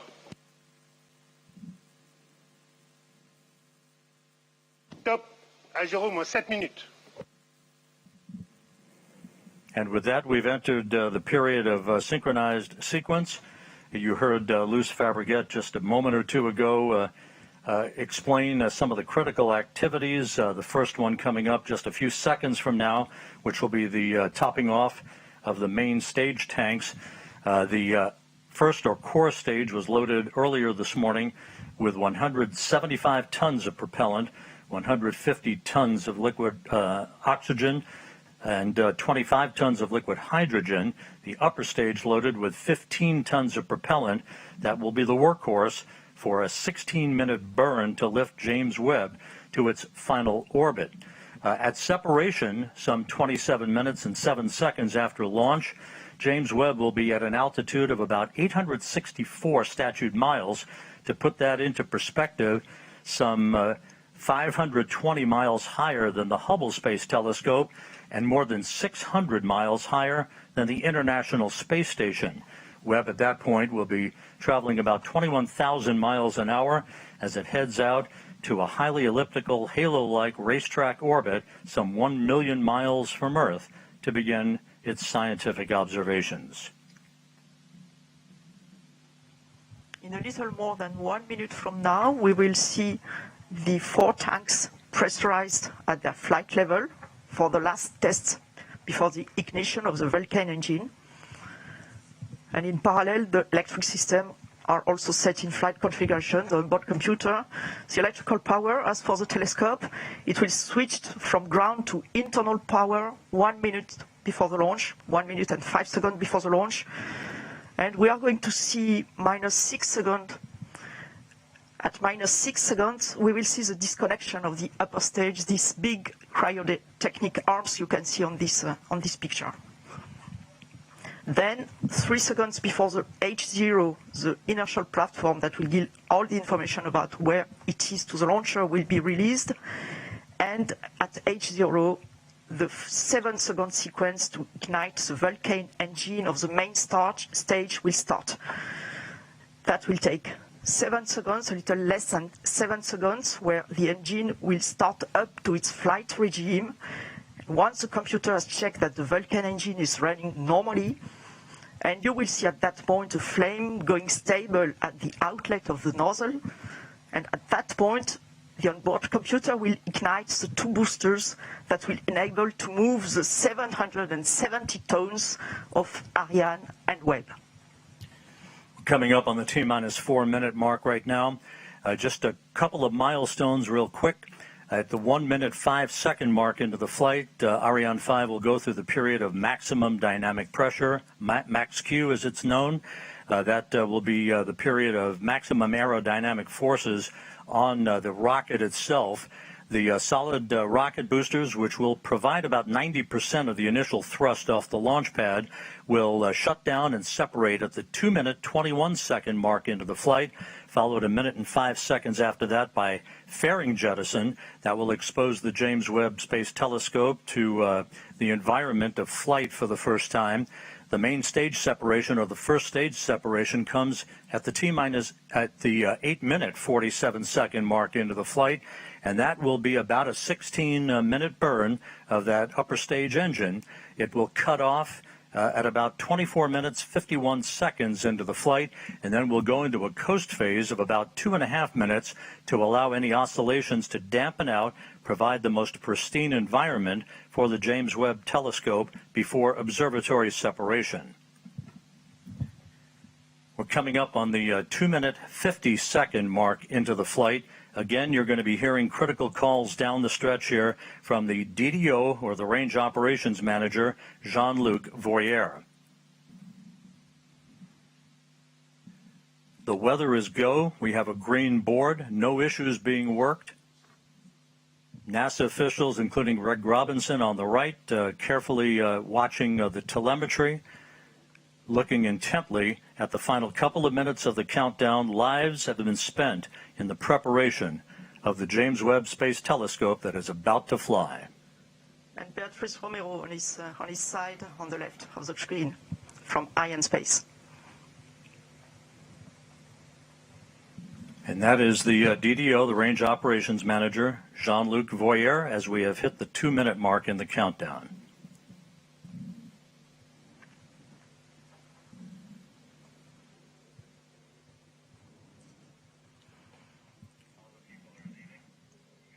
The flight will be in 2 phases. You will see the first part of the flight during the solid rocket boosters phase. That will be the atmospheric part of the flight, the atmospheric flight, and the trajectory will be driven by to reduce the aerodynamic loads, and we will have a very different exo-atmospheric flight after that.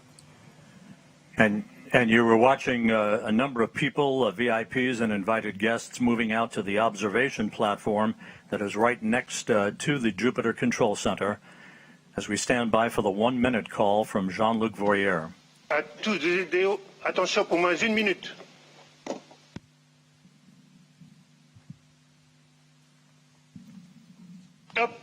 0 moins 1 minute. Thumbs up from Jean-Luc Voyer. All systems are go. We're inside a minute now. T-minus 50 seconds and counting. As you heard earlier, the Vulcan 2 engine will ignite.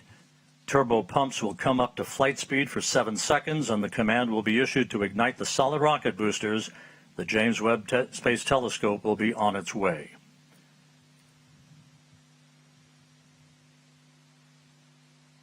T-minus 30 seconds and counting.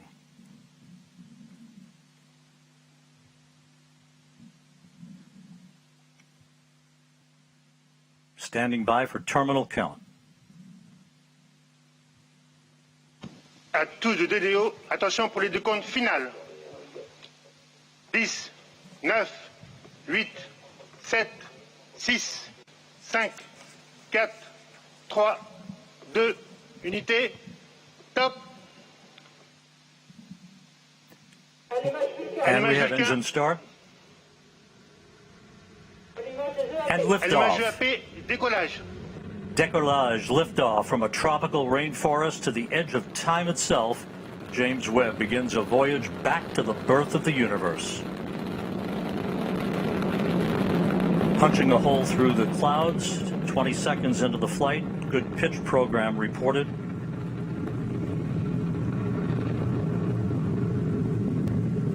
Trajectoire est nominale. Vehicle performance is nominal.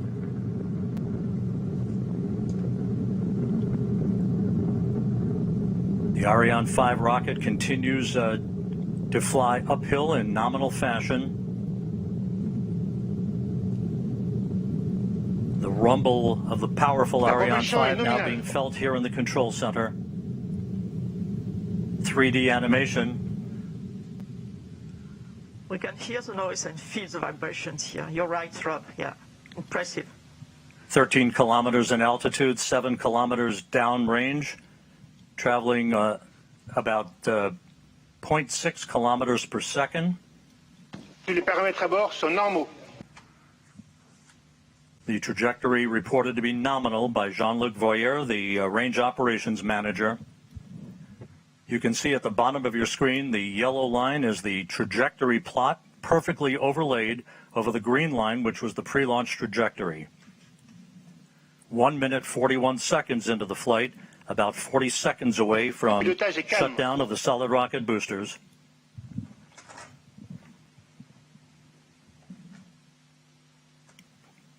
Coming up on the 2-minute mark into the flight.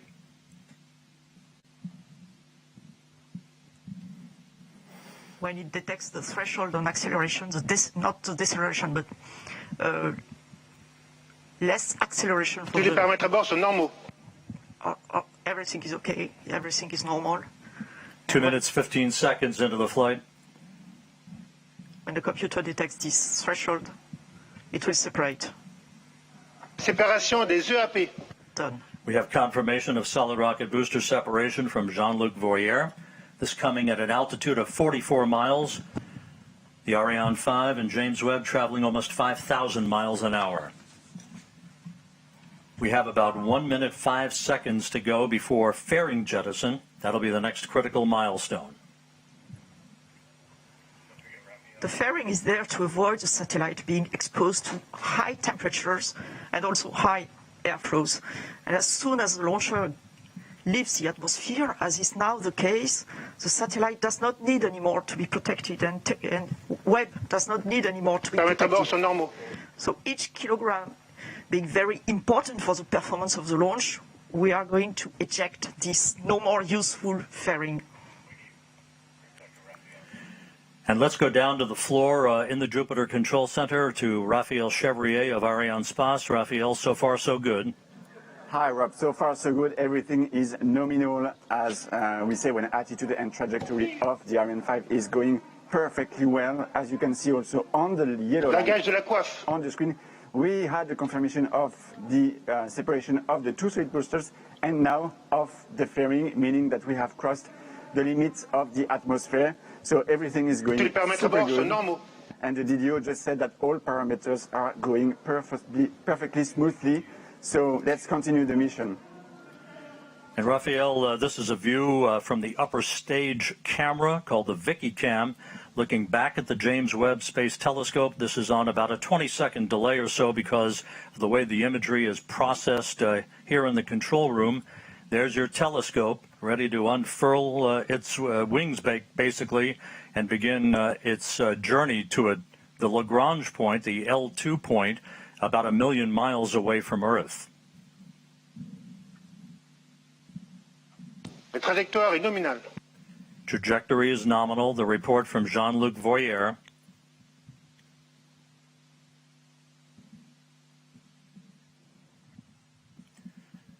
The liftoff time confirmed here in the Mission Control Center at 12:20 Greenwich Mean Time, 9:20 a.m. Peru time, 7:20 a.m. Eastern Time.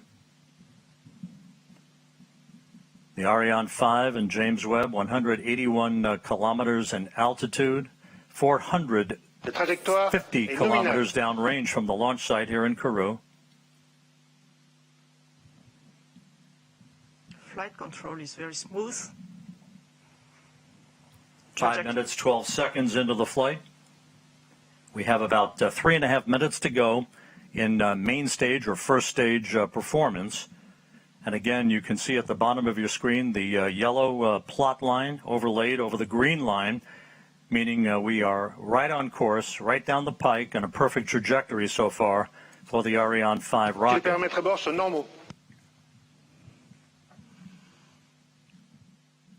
All telemetry data are now received by the Galileo tracking station, which is close to here, where we are in Kourou. It will track the launcher up to the ignition of its upper stage. And then we'll have the natal station in Brazil, Ascension as you can see on the map, in the middle of the ocean, and the two last stations in Africa, Libreville and Malindi, one on the east coast, the other one on the west coast. And the one on the west coast, Malindi, you can see that the telescope will be separated more or less over this Malindi station. And this Malindi station will also acquire the telemetry data from the telescope. You can see both are green, Galileo and Natal on this animation. It means they are expected to receive the data, and it was confirmed right now by the launch operations manager. Acquisition de télémesure par la station de Natal au Brésil. And just confirming now that telemetry is being processed through the Brazilian tracking station. The telescope is also processing telemetry through the tracking and data relay satellite system.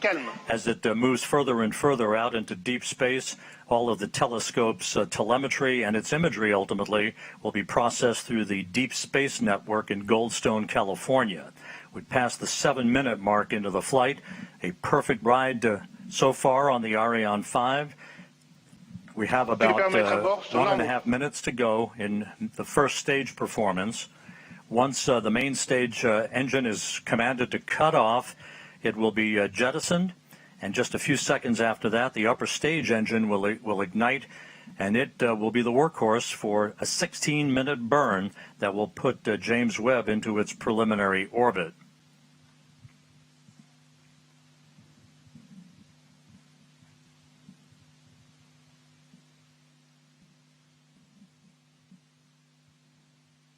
About 11 minutes from now, telescope controllers at the Space Telescope Science Institute will be sending commands to prepare James Webb for the initial series of commissioning activities that will lead to the deployment of its solar array and the initiation of generation of electrical power for the telescope.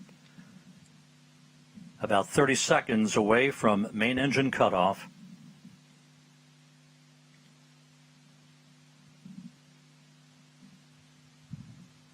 La trajectoire est normale. Nominal trajectory continues to be the watchword for the day from the Range Operations Manager, Jean-Luc Voyer, as we stand by for main engine shutdown and separation.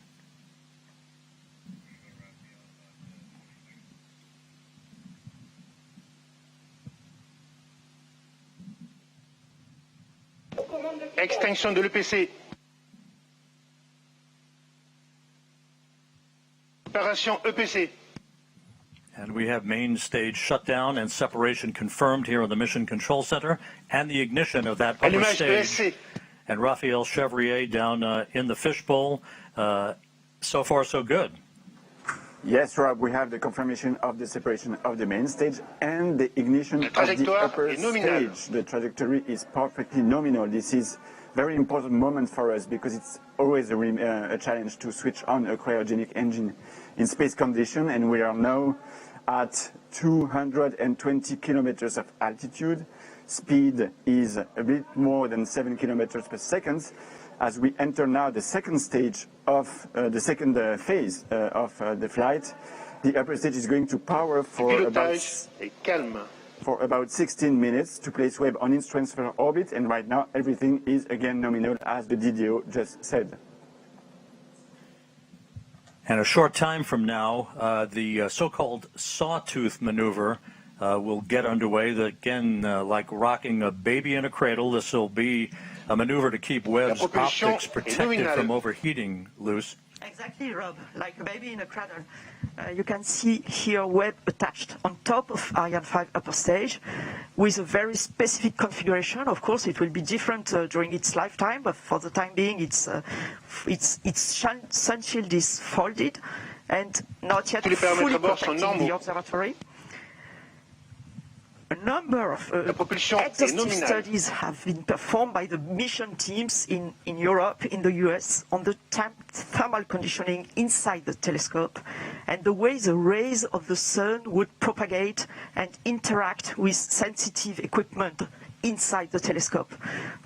Maintain this thermal conditioning is really key before separating this telescope. And in particular, we know that one face of the telescope cannot face the sun. That's why and to produce these right thermal conditions inside Webb, a specific roll law has been designed, what we call the sawtooth approach. And if you are watching carefully to these images, you can see this animation. You can see that the upper stage is going 30 degrees on one side, then 30 degrees on the other side, going back and forth this way to maintain this perfect thermal conditioning for the telescope. It's worthwhile noting that after Webb separates from the upper stage of the Ariane 5 rocket, which continues to perform in excellent fashion coming up on the 12-minute mark into the flight, the telescope controllers will be taking the baton, if you will, from the mission controllers here in Kourou. The first steps will be the opening of fuel valves, a pair of fuel valves, to start flowing fuel to Webb's onboard thrusters. They then will power on the valve drive electronics. Those are powered on in preparation to control and fire those thrusters when required. Webb's solar array is scheduled to be deployed at approximately the 33-minute mark into the flight. Once it is locked in place, we'll get the call that electricity is flowing through the array. That call will come from the Mission Operations Manager, Carl Starr, who's at the Space Telescope Science Institute at Johns Hopkins in Baltimore. Seated right behind him in that control room is Alicia Starr, a pair of stars helping to guide James Webb on its discovery of the stars. Alicia Starr is the lead engineer for launch and ascent events. Once the solar array is deployed and declared power positive, then 3 out of the 4 hold downs for the aft deployed radiator will be released to prevent binding due to the cool down of the telescope's composite structure. The contamination control heaters will be enabled to protect instrument optics on Webb from any water ice condensation as they cool down. The actuator drive unit will be powered on. This particular mechanism helps with heater control of the fine steering mirror, preventing water ice condensation, later to be used to position each of the mirror's segments. All 6 reaction wheels and the wheel drive electronics will be powered on for Webb, and that will be the precursor to the attitude control system using those reaction wheels to maintain the proper orientation with the sun, as opposed to using onboard thrusters. Of course, fuel in those thrusters, very valuable. It's a limited commodity for the lifetime of James Webb's observations of the universe. We're 13 minutes, 55 seconds into the flight. Jean-Luc Voyer, the Range Operations Manager, continues to report a nominal performance for James Webb. And again, Luce Fabregat from the European Space Agency, how is this trajectory being carefully and methodically adjusted to provide the correct parameters in the final stages of ascent? Yes, Rob, as you can see on this plot, the altitude is slightly going down. It's perfectly normal. The launch vehicle is really on the line where it should be. This decrease of its altitude, slight decrease of its altitude, will allow the launcher to benefit and the upper stage to benefit of the gravity effect and to increase its velocity until it reaches a thermal threshold. It's about to reach it, or even already reached it now, and it will go up. And now it will go up and up to the separation of the Webb telescope. It will separate the Webb telescope on a highly elliptic orbit, but still around the Earth. The telescope will be released, inserted on an orbit around the Earth, with an apogee, a very high apogee above 1 million kilometers. Trajectory nominal as reported by Jean-Luc Voyer. You see him in that view, 185 kilometers in altitude, some 4,500 kilometers downrange from the launch site here in Kourou, moving at more than 8 kilometers per second, right on the plot, right on the trajectory, everything looking great. We are about 9 minutes away from the completion of upper stage ignition, its shutdown, and then about a 2.5-minute coast phase before Webb will separate. Observatory separation will be called out. You'll be hearing those calls and the initial calls from Carl Starr, the mission operations manager at the Space Telescope Science Institute at Johns Hopkins, through solar array deploy and the declaration of a power-positive spacecraft. James Webb, of course, will be traveling well beyond the moon to a distance of about 1 million miles away from Earth, settling into a highly elliptical, halo-like orbit to begin its astronomical observations. And again, as we mentioned earlier, at the time of observatory separation, Webb will be at an altitude of approximately 864 miles, statute miles, traveling some 21,000 miles an hour.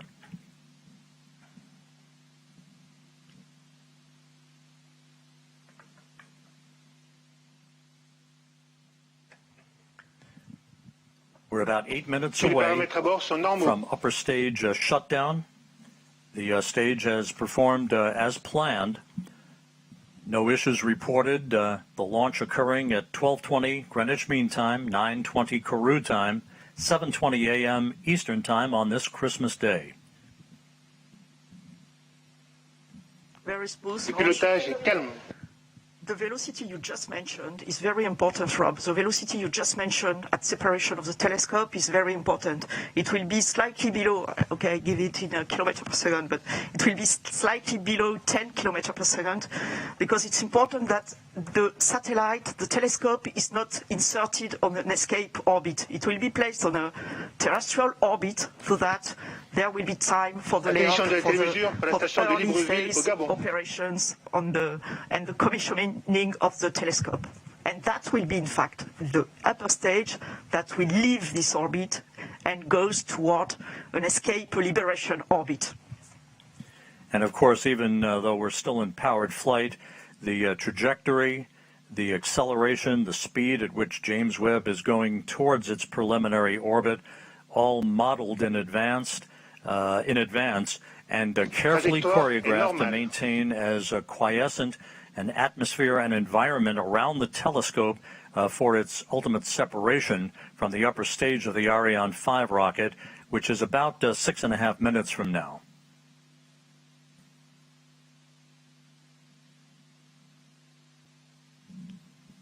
.5 minutes into the flight. It's very quiet now here in the control center here in Kourou.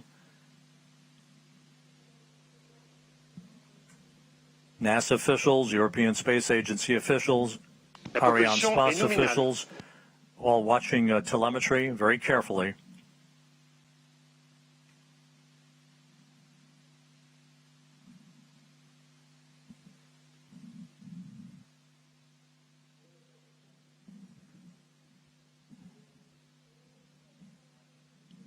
And as the upper stage continues to burn nominally and sheds fuel, the acceleration uphill for the James Webb Space Telescope continues to increase as we approach the 20-minute mark into the flight. Again, upper stage cutoff is scheduled at the 24-minute, 51-second mark into the flight, about 5.5 minutes from now. After the cutoff of this main engine, as you said, Rob, we will have a short ballistic phase, a short coasting phase that will, when the upper stage will rely fully on its what we call the attitude and roll control system, and it will adjust its attitude so that during this small ballistic phase, all the requirements from the telescope are fully met. And that at the separation, when there will be the separation, the conditions will be very smooth and as requested for the telescope. Beginning of life. Today's countdown was as flawless as you can imagine.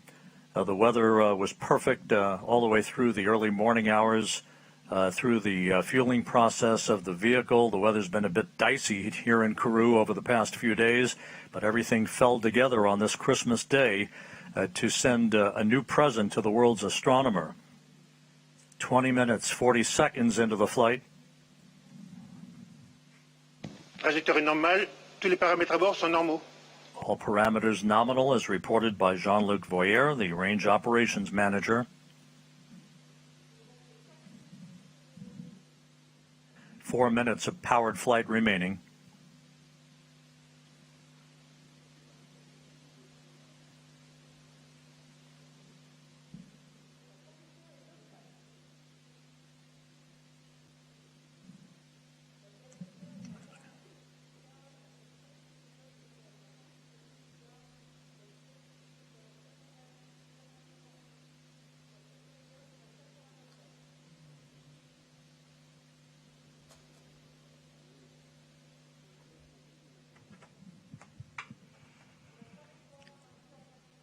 The telemetry of the launch vehicle is acquired for the time being by the Libreville tracking station on the western coast of Africa.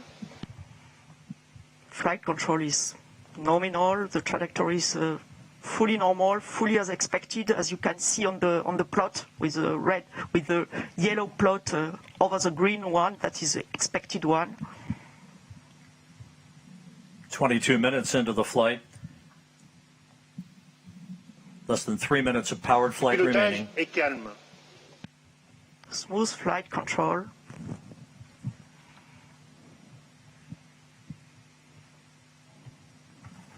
And again, as we've mentioned before,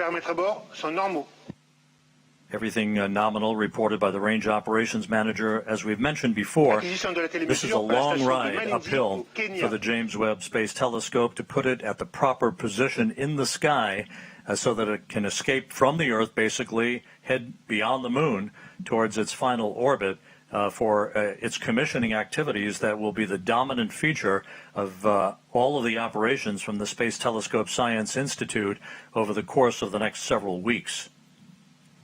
And the launch operations manager announced the acquisition by the Malindi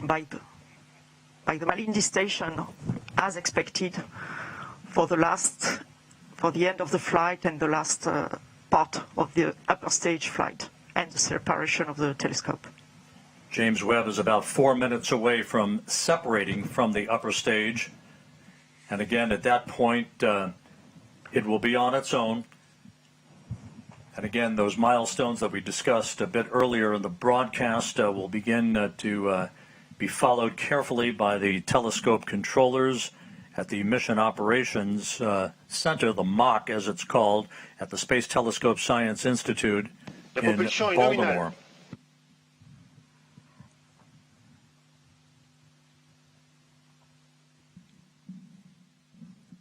One minute of powered flight remaining.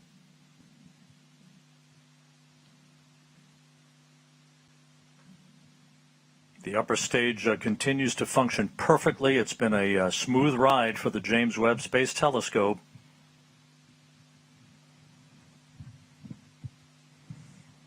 Trajectoire est nominale.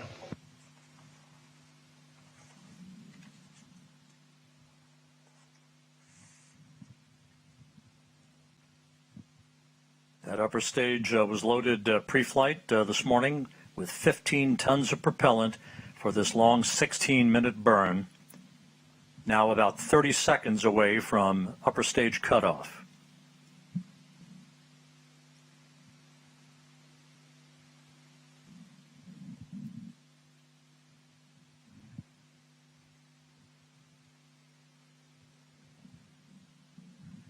And we're standing by for upper stage shutdown and the cutoff of the upper stage engine.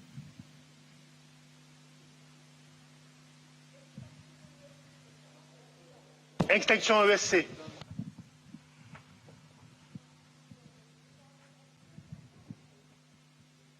Les paramètres à bord sont normaux. The extinction of the shut-off of the cut-off of the engine was confirmed exactly as expected, with the exactly expected altitude and speed and velocity. So now we have entered the coasting phase, the ballistic phase, that will last for a little more than 2 minutes.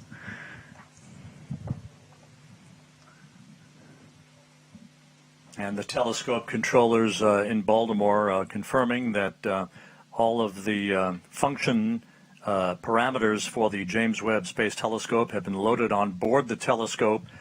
We are expecting Webb separation at the 27-minute 7-second mark here into the flight. Just over a minute from now, springs will gently push Webb away from the upper stage of the Ariane 5. As it moves further and further away from the upper stage, there'll be what we refer to as a collision avoidance maneuver. Yes, Rob, exactly. The springs already will give some distancing, of course, between the two objects, between the telescope and the upper stage. And then the upper stage will leave the trajectory of the telescope and makes a special maneuver to pass the telescope and heads towards a liberation orbit and leaves the telescope on its orbit without any risk of collision and without any risk of pollution towards the telescope. And we're about 17 seconds away from Webb separation.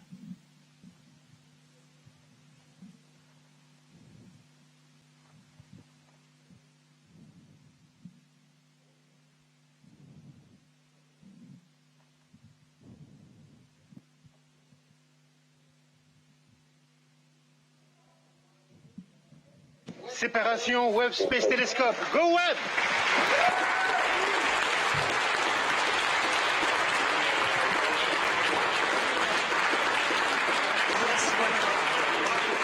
We do have confirmation of observatory separation. The James Webb Space Telescope, amidst applause here in the Mission Control Center, now taking its first steps in pursuit of cosmological discovery. It was a perfect ride to orbit, and all of the separation sequence events are running in good fashion according to the telescope controllers. And there is the view from the upper stage camera on the Ariane 5 looking at the James Webb Space Telescope as it moves gently away from its launch vehicle.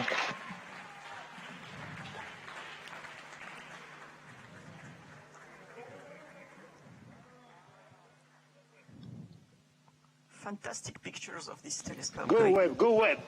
Yes, go Webb. Ironically enough, as we marvel on this view from the upper stage camera, this will be humanity's last view of the James Webb Space Telescope as it moves to its workplace about 1 million miles away from Earth. Yes, you're right, Rob. Impressive, fantastic pictures. Yeah. Now we'll be hearing shortly from the Mission Operations Manager at the Space Telescope Science Institute, Carl Starr, who will be calling out the procedures that will lead to the deployment of Webb's solar array.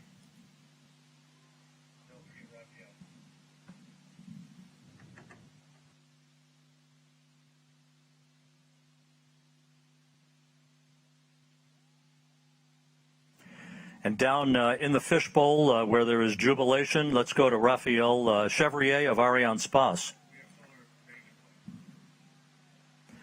And before we do that, Raphael, a bit earlier than planned, but there is the solar array having been deployed.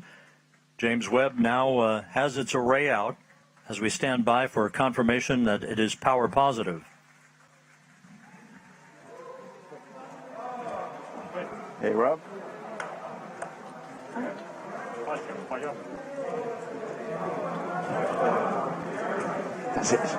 J'entends pas ce qu'il me dit. Il m'a appelé ou pas? Il m'a appelé ou pas, Rob? Non, il t'a pas appelé. And there it is. There's your critical call. James Webb not only has legs, but it has power as it begins its journey and the commissioning activities to follow. And with that, let's go down to the floor in the fishbowl and Raphael Chevrier of Arianespace. This is it. We have witnessed the confirmation that Ariane 5 have safely delivered Webb into space. The upper stage is now being placed on a safe escape orbit around the Sun, but honestly, I've got to tell you that these images are absolutely incredible, and well, it may be the end of the mission for Arianespace, but it's only the beginning of the journey for Webb. It's now on its way to the Lagrange point. Congratulations to all the team involved in the flight. Really, there is no words to describe the immersion that is happening right now in the fishbowl. So all I can say is good luck, Webb, and bring us incredible data from the deep universe. At that point, our sequence will continue. Well, Raphael, congratulations on a perfect ride to orbit from the Ariane 5 out of Kourou here today. A view here in the Space Telescope Science Institute. Their work just beginning on a new era of scientific observations. Luce Fabregat, it was a smooth ride to orbit. Everything went by the book, almost like a simulation, without any problems. And we thank you for all of your insight throughout the course of the day. Thanks to you, Rob, and really a great achievement. I have many faces and names now coming up to my mind, and really you can be proud of what was achieved on both sides of the Atlantic Ocean. Thanks a lot to you. Tremendous jubilation here in the control center. You're looking at Jean-Luc Voyer, the range operations manager. Quite a Christmas present for the world's astronomers as the James Webb Space Telescope begins its life heading towards deep space. With that, we're going to go back to the floor now to Katie Haswell. Katie, we did our thing. It's up to you now.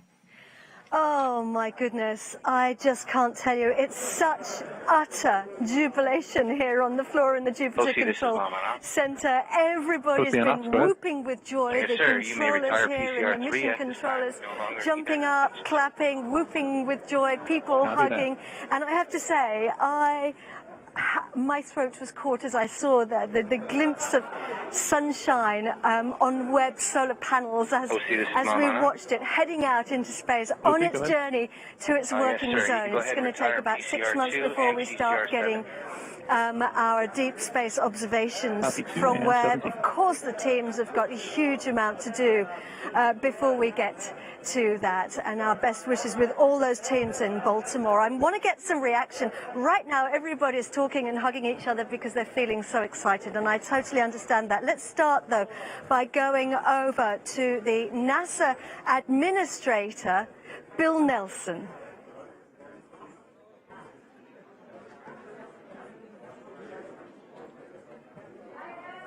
Sophia. Okay, can you go on right now?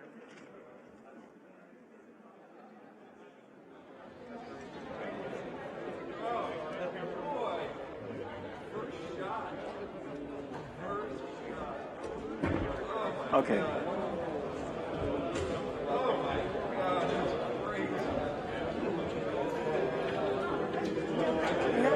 Administrator Bill Nelson right now looking at these jubilant scenes here in the Mission Control Center in Kourou, the European spaceport in South America. There are the teams. The mission controllers have done a fantastic job. It was an utterly flawless launch. from the European spaceport here on the equator in the Amazon rainforest. Hoping to go over now to NASA Administrator Bill Nelson to get some reaction from him.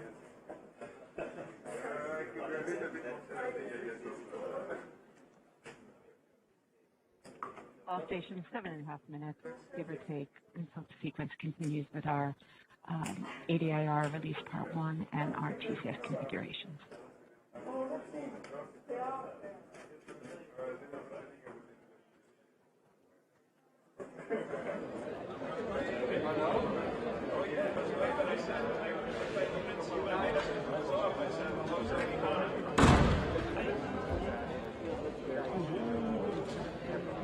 GSC on off, filling the JWST config.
The range operations manager has been calling out the milestones throughout the flight today.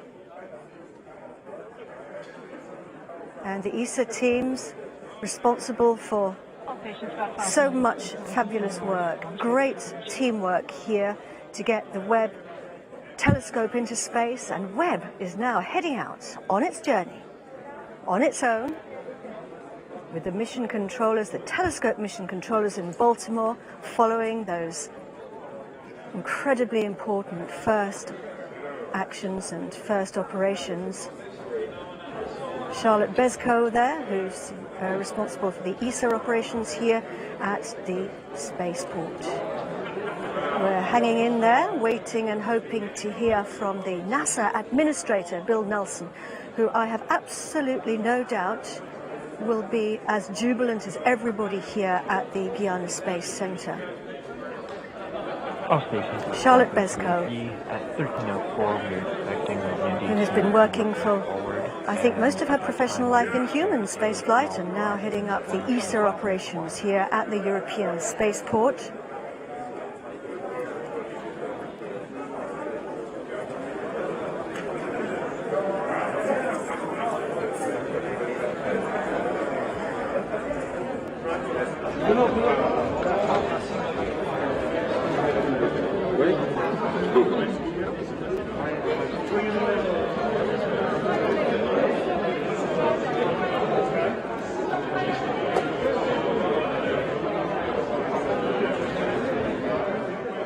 Over to you, Bill Nelson.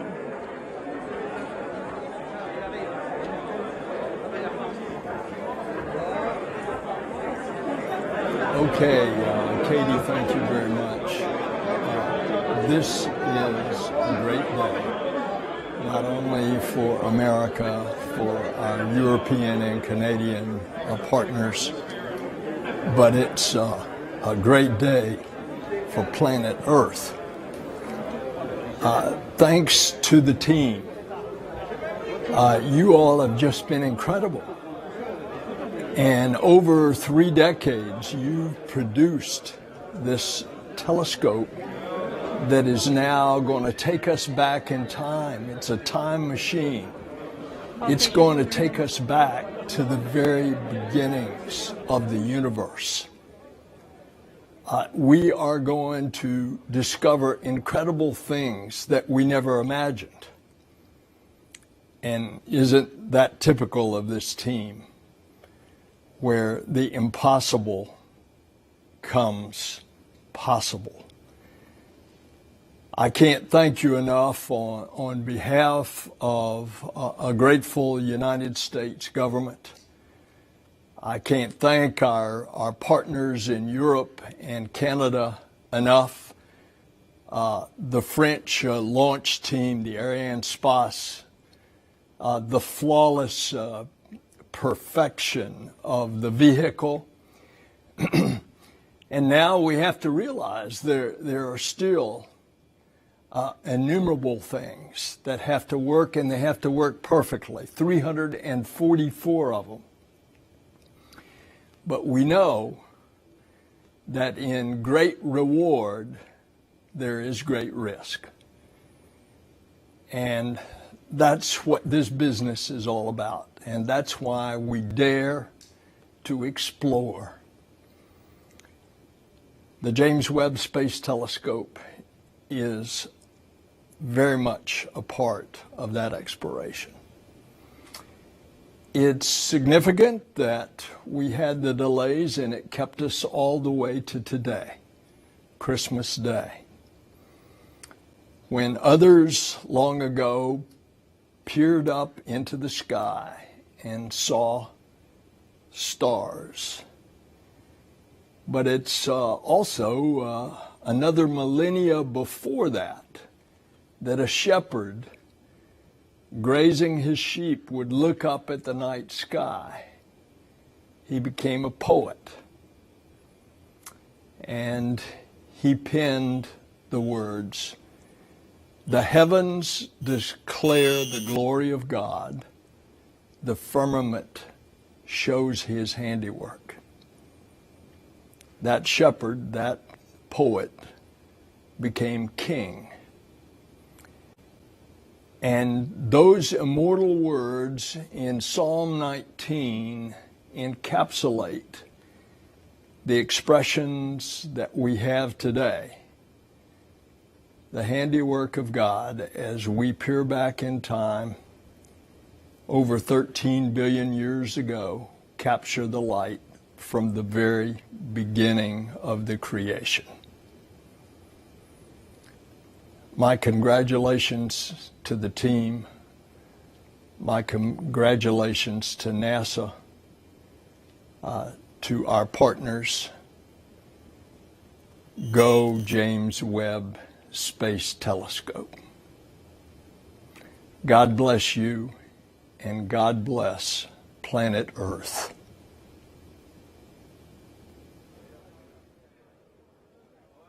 Back to you, Katie. Bill Nelson, thank you very much for those incredibly moving words. Indeed, we're heading out to look at the first light of the universe. And Bill Nelson there, we have Stefan Israel with us from Arianespace. Bill Nelson there being so complimentary about the partnerships, the teamwork, and thanks as well to you guys for this fantastic launch. What a day, Stefan. Indeed, what a Christmas gift today from the Guyana Space Center. We really want to thank NASA for its trust. The administrator, Bill Nelson. We have with us Thomas Zoburon and all his team, and our first thoughts are going to NASA. It is a journey of 20 years we have made together. We have worked as hell, I would say, to make this happen, and now it's done. I want to thank as well ESA, who is formerly our contractor for this launch. We have Joseph Ashbarer with us. We have Daniel Neuenschwander. We have worked hand by hand to make it happen. I want to thank CNES, Ariane 5 Design Authority, and our daily partner here in the Guyana Space Center. Philippe Baptiste is with us. Marianne Claire is with us. Thank you very much to CNES. For sure, I want to pay my tribute to Ariane Group, which is the prime contractor of Ariane 5, main shareholder of Arianespace, and which has delivered the launcher up to liftoff. And doing so, I pay also my tribute to Arianespace team. The Arianespace team have worked all this year to make this 14th launch of the year and this very special mission. Your dedication, your professionalism has made the success of tonight. tonight is a great step for the space journey. It is also a great step for the friendship between the United States of America, Europe and France. So thank you very much to all of us. And now I think we can take a little bit of a rest, but we are going now to leave with Webb up to its final destination, to the Lagrangian point. Thank you very much. Thanks a lot. Thank you very much, Stefan. And the Director General of the European Space Agency is Joseph Aschbacher. Joseph.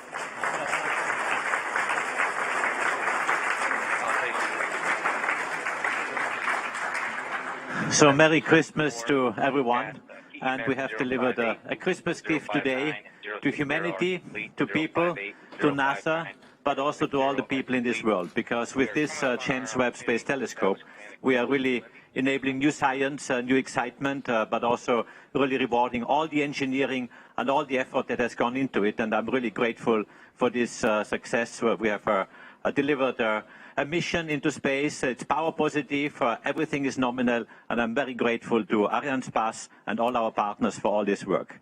Stefan Israel has already thanked all our partners, but let me also just very briefly recall that this was really a team effort. It was a team effort of the European team. We call it Team Europe, the European Space Agency, obviously providing the launcher with Arianespace, with CNES, with Ariane Group, with all our partners which we have to make this possible. And I really would like to spend a minute to thank all the people involved in this. Today is Christmas. Some of them are here, have been spent weeks here in French Guiana or at the sites where they have been working. It's a special moment. I know you have made sacrifices, but it's a special moment, and really thank you from my heart. But also thank you, NASA. Bill Nelson was speaking before. Thomas Zurbuchen is here with his team. Fantastic cooperation, and this cooperation between NASA and European team is really exemplary. And a big, big thank you, Thomas and your people, for what you have done together with us, that you have entrusted this precious spacecraft to us, which we could deliver. And I'm so happy today, I can tell you, this is a very special moment. It's very nerve-wracking. I couldn't do launches every single day. This would not be good for my life expectancy. But I can tell you this was very exciting, very nerve-wracking, but really, really very successful. And thank you from my side. And congratulations, NASA. Congratulations, science community. Big science is to come, and really, really happy. Thank you from my side. So the president of the CNES, which is the French space agency, is Philippe Baptiste, and he joins us now. Philippe. Thank you very much. Well, as everybody here in the room, I'm very, very happy to see that everything was fine, everything is nominal. It's great news for NASA, for ESA, for all of us. I just want to thank all the people who have been working over the last 20 years on this incredible instrument, on this telescope, but also people who have been working on the launch. I'm thinking especially on the 500 people who have been working yesterday during Christmas Eve to prepare the launch, to prepare this successful launch. And I really want to thank them very much. People from CNES, from ESA, from NASA, from Arianespace, and from all the partners who are around. I also want to give a special thank to the French Armed Force of Guyana who made this launch possible. They were monitoring everything, and without them, nothing would be possible here on this site. So thank you very much for all of them, and thanks also to all people from Guyana who are supporting this incredible European spaceport that we have here today. Thank you very much. Thank you, Philippe. So we now have a pre-recorded message from Lisa Campbell, who is the president of the Canadian Space Agency. I am so proud to witness the highly anticipated launch of this extraordinary mission. Je suis très heureuse et fière de m'adresser à vous aujourd'hui. It's a remarkable feat of international collaboration to think of all the scientific and engineering coordination that made today's events possible. In fact, Webb is the result of close to 25 years of planning and development with our international partners. Notre participation au télescope Webb est l'aboutissement de plus de 25 ans de planification et développement avec nos partenaires internationaux. We're playing a big role on the world stage. Canadian excellence has helped make this flagship telescope a reality. Our participation in Webb is extremely significant. It's the largest space science project in the 60-year history of our space program. Webb est effectivement le plus grand projet de sciences spatiales dans lequel nous avons été impliqués depuis le début de notre programme spatial. The successful launch of this groundbreaking telescope bolsters humanity's quest for knowledge of the cosmos and ignites interest in astronomy for a new generation. The Canadian Space Agency is proud to have contributed critical instruments to this large-scale partnership as part of a global effort to spur the next great scientific leap. We're thrilled to take part in a mission of such enormous scientific promise. Nous sommes ravis de faire partie de cette mission extraordinaire. Canadian astronomers are excited to use Webb's data and benefit from the tremendous science opportunities offered by this one-of-a-kind observatory. We congratulate the fantastic team of over 10,000 people who put all their skills, ingenuity, and effort into developing the telescope for more than 2 decades. Bon voyage, Webb! Canadians will follow your journey with great interest. And now I'd like to hand you over to Thomas de Brucken, who is the head of science at NASA. Thomas. Well, Katie, what an emotional day, what an emotional time. We're here, all of us who have been working together for so many weeks, months, and years, and more importantly, our teams are taking team images behind us who have put in front of their lives as a highest priority for so many of them to actually get this done and get it done here, working even during the holiday times. I just couldn't be more grateful to the many, whether it's Arianespace, CNES, the European Space Agency, all the amazing people around French Guiana, the forces that are here, all the good people that have been such great hosts to our teams. All of them I want to thank. You know, whenever we look at launches, they're both an ending and a beginning. They're an ending of an engineering project on the ground, and with many amazing hours and challenges that are there, but they're a beginning. They're a beginning of one of the most amazing missions that humanity has conceived, and I'm so excited to look forward to the next setup of this telescope and all the science to come. Thanks to everybody. This is what we can do when we come together, Katie, as one, humans. It's just absolutely incredible. It's wonderful. And Dr. Z, thank you very much. Massive congratulations to you all, to everybody who's involved in today. Huge congratulations from everybody here at the Guiana Space Center, and also our very best wishes to all the teams in Baltimore who are now monitoring those early operations of the telescope as it starts to unfold. I'm going to hand you back now to Goddard, but before I do, I just want to say from all of us here at the Guiana Space Center, Merry Christmas. Over to you, Michelle. Thank you, Katie. I can tell you that here it feels like the dawn of a new age. Historians of the future will divide our understanding of the cosmos into eras before Webb and after Webb. Webb is this milestone that marks a bold effort to look backwards in time to the mysterious origins of everything. Of course, we move at human time scales, so here's what's coming up. In the next few weeks, engineers will unfold Webb's critical sun shield to begin chilling the telescope to unimaginably cold temperatures. They'll extend the DTA, the Deployable Tower Assembly, the structure that supports the Great Golden Mirror. And then finally, they'll unfold that mirror and begin the process of fine-tuning the system for work. Through it all, we intend to bring you live coverage of all of the important events that are happening, along with expert commentary and extraordinary images from the Mission Operations Center and our own broadcast headquarters here at Webb's home, the NASA Goddard Space Flight Center. Stay with us over the next few weeks because the adventure is just getting started. Speaking for everyone on the team, it's been a great pleasure to be with you here today. I'm Michelle Thaller, and you've been watching special live coverage of the historic launch of the James Webb Space Telescope. Thank you for joining us.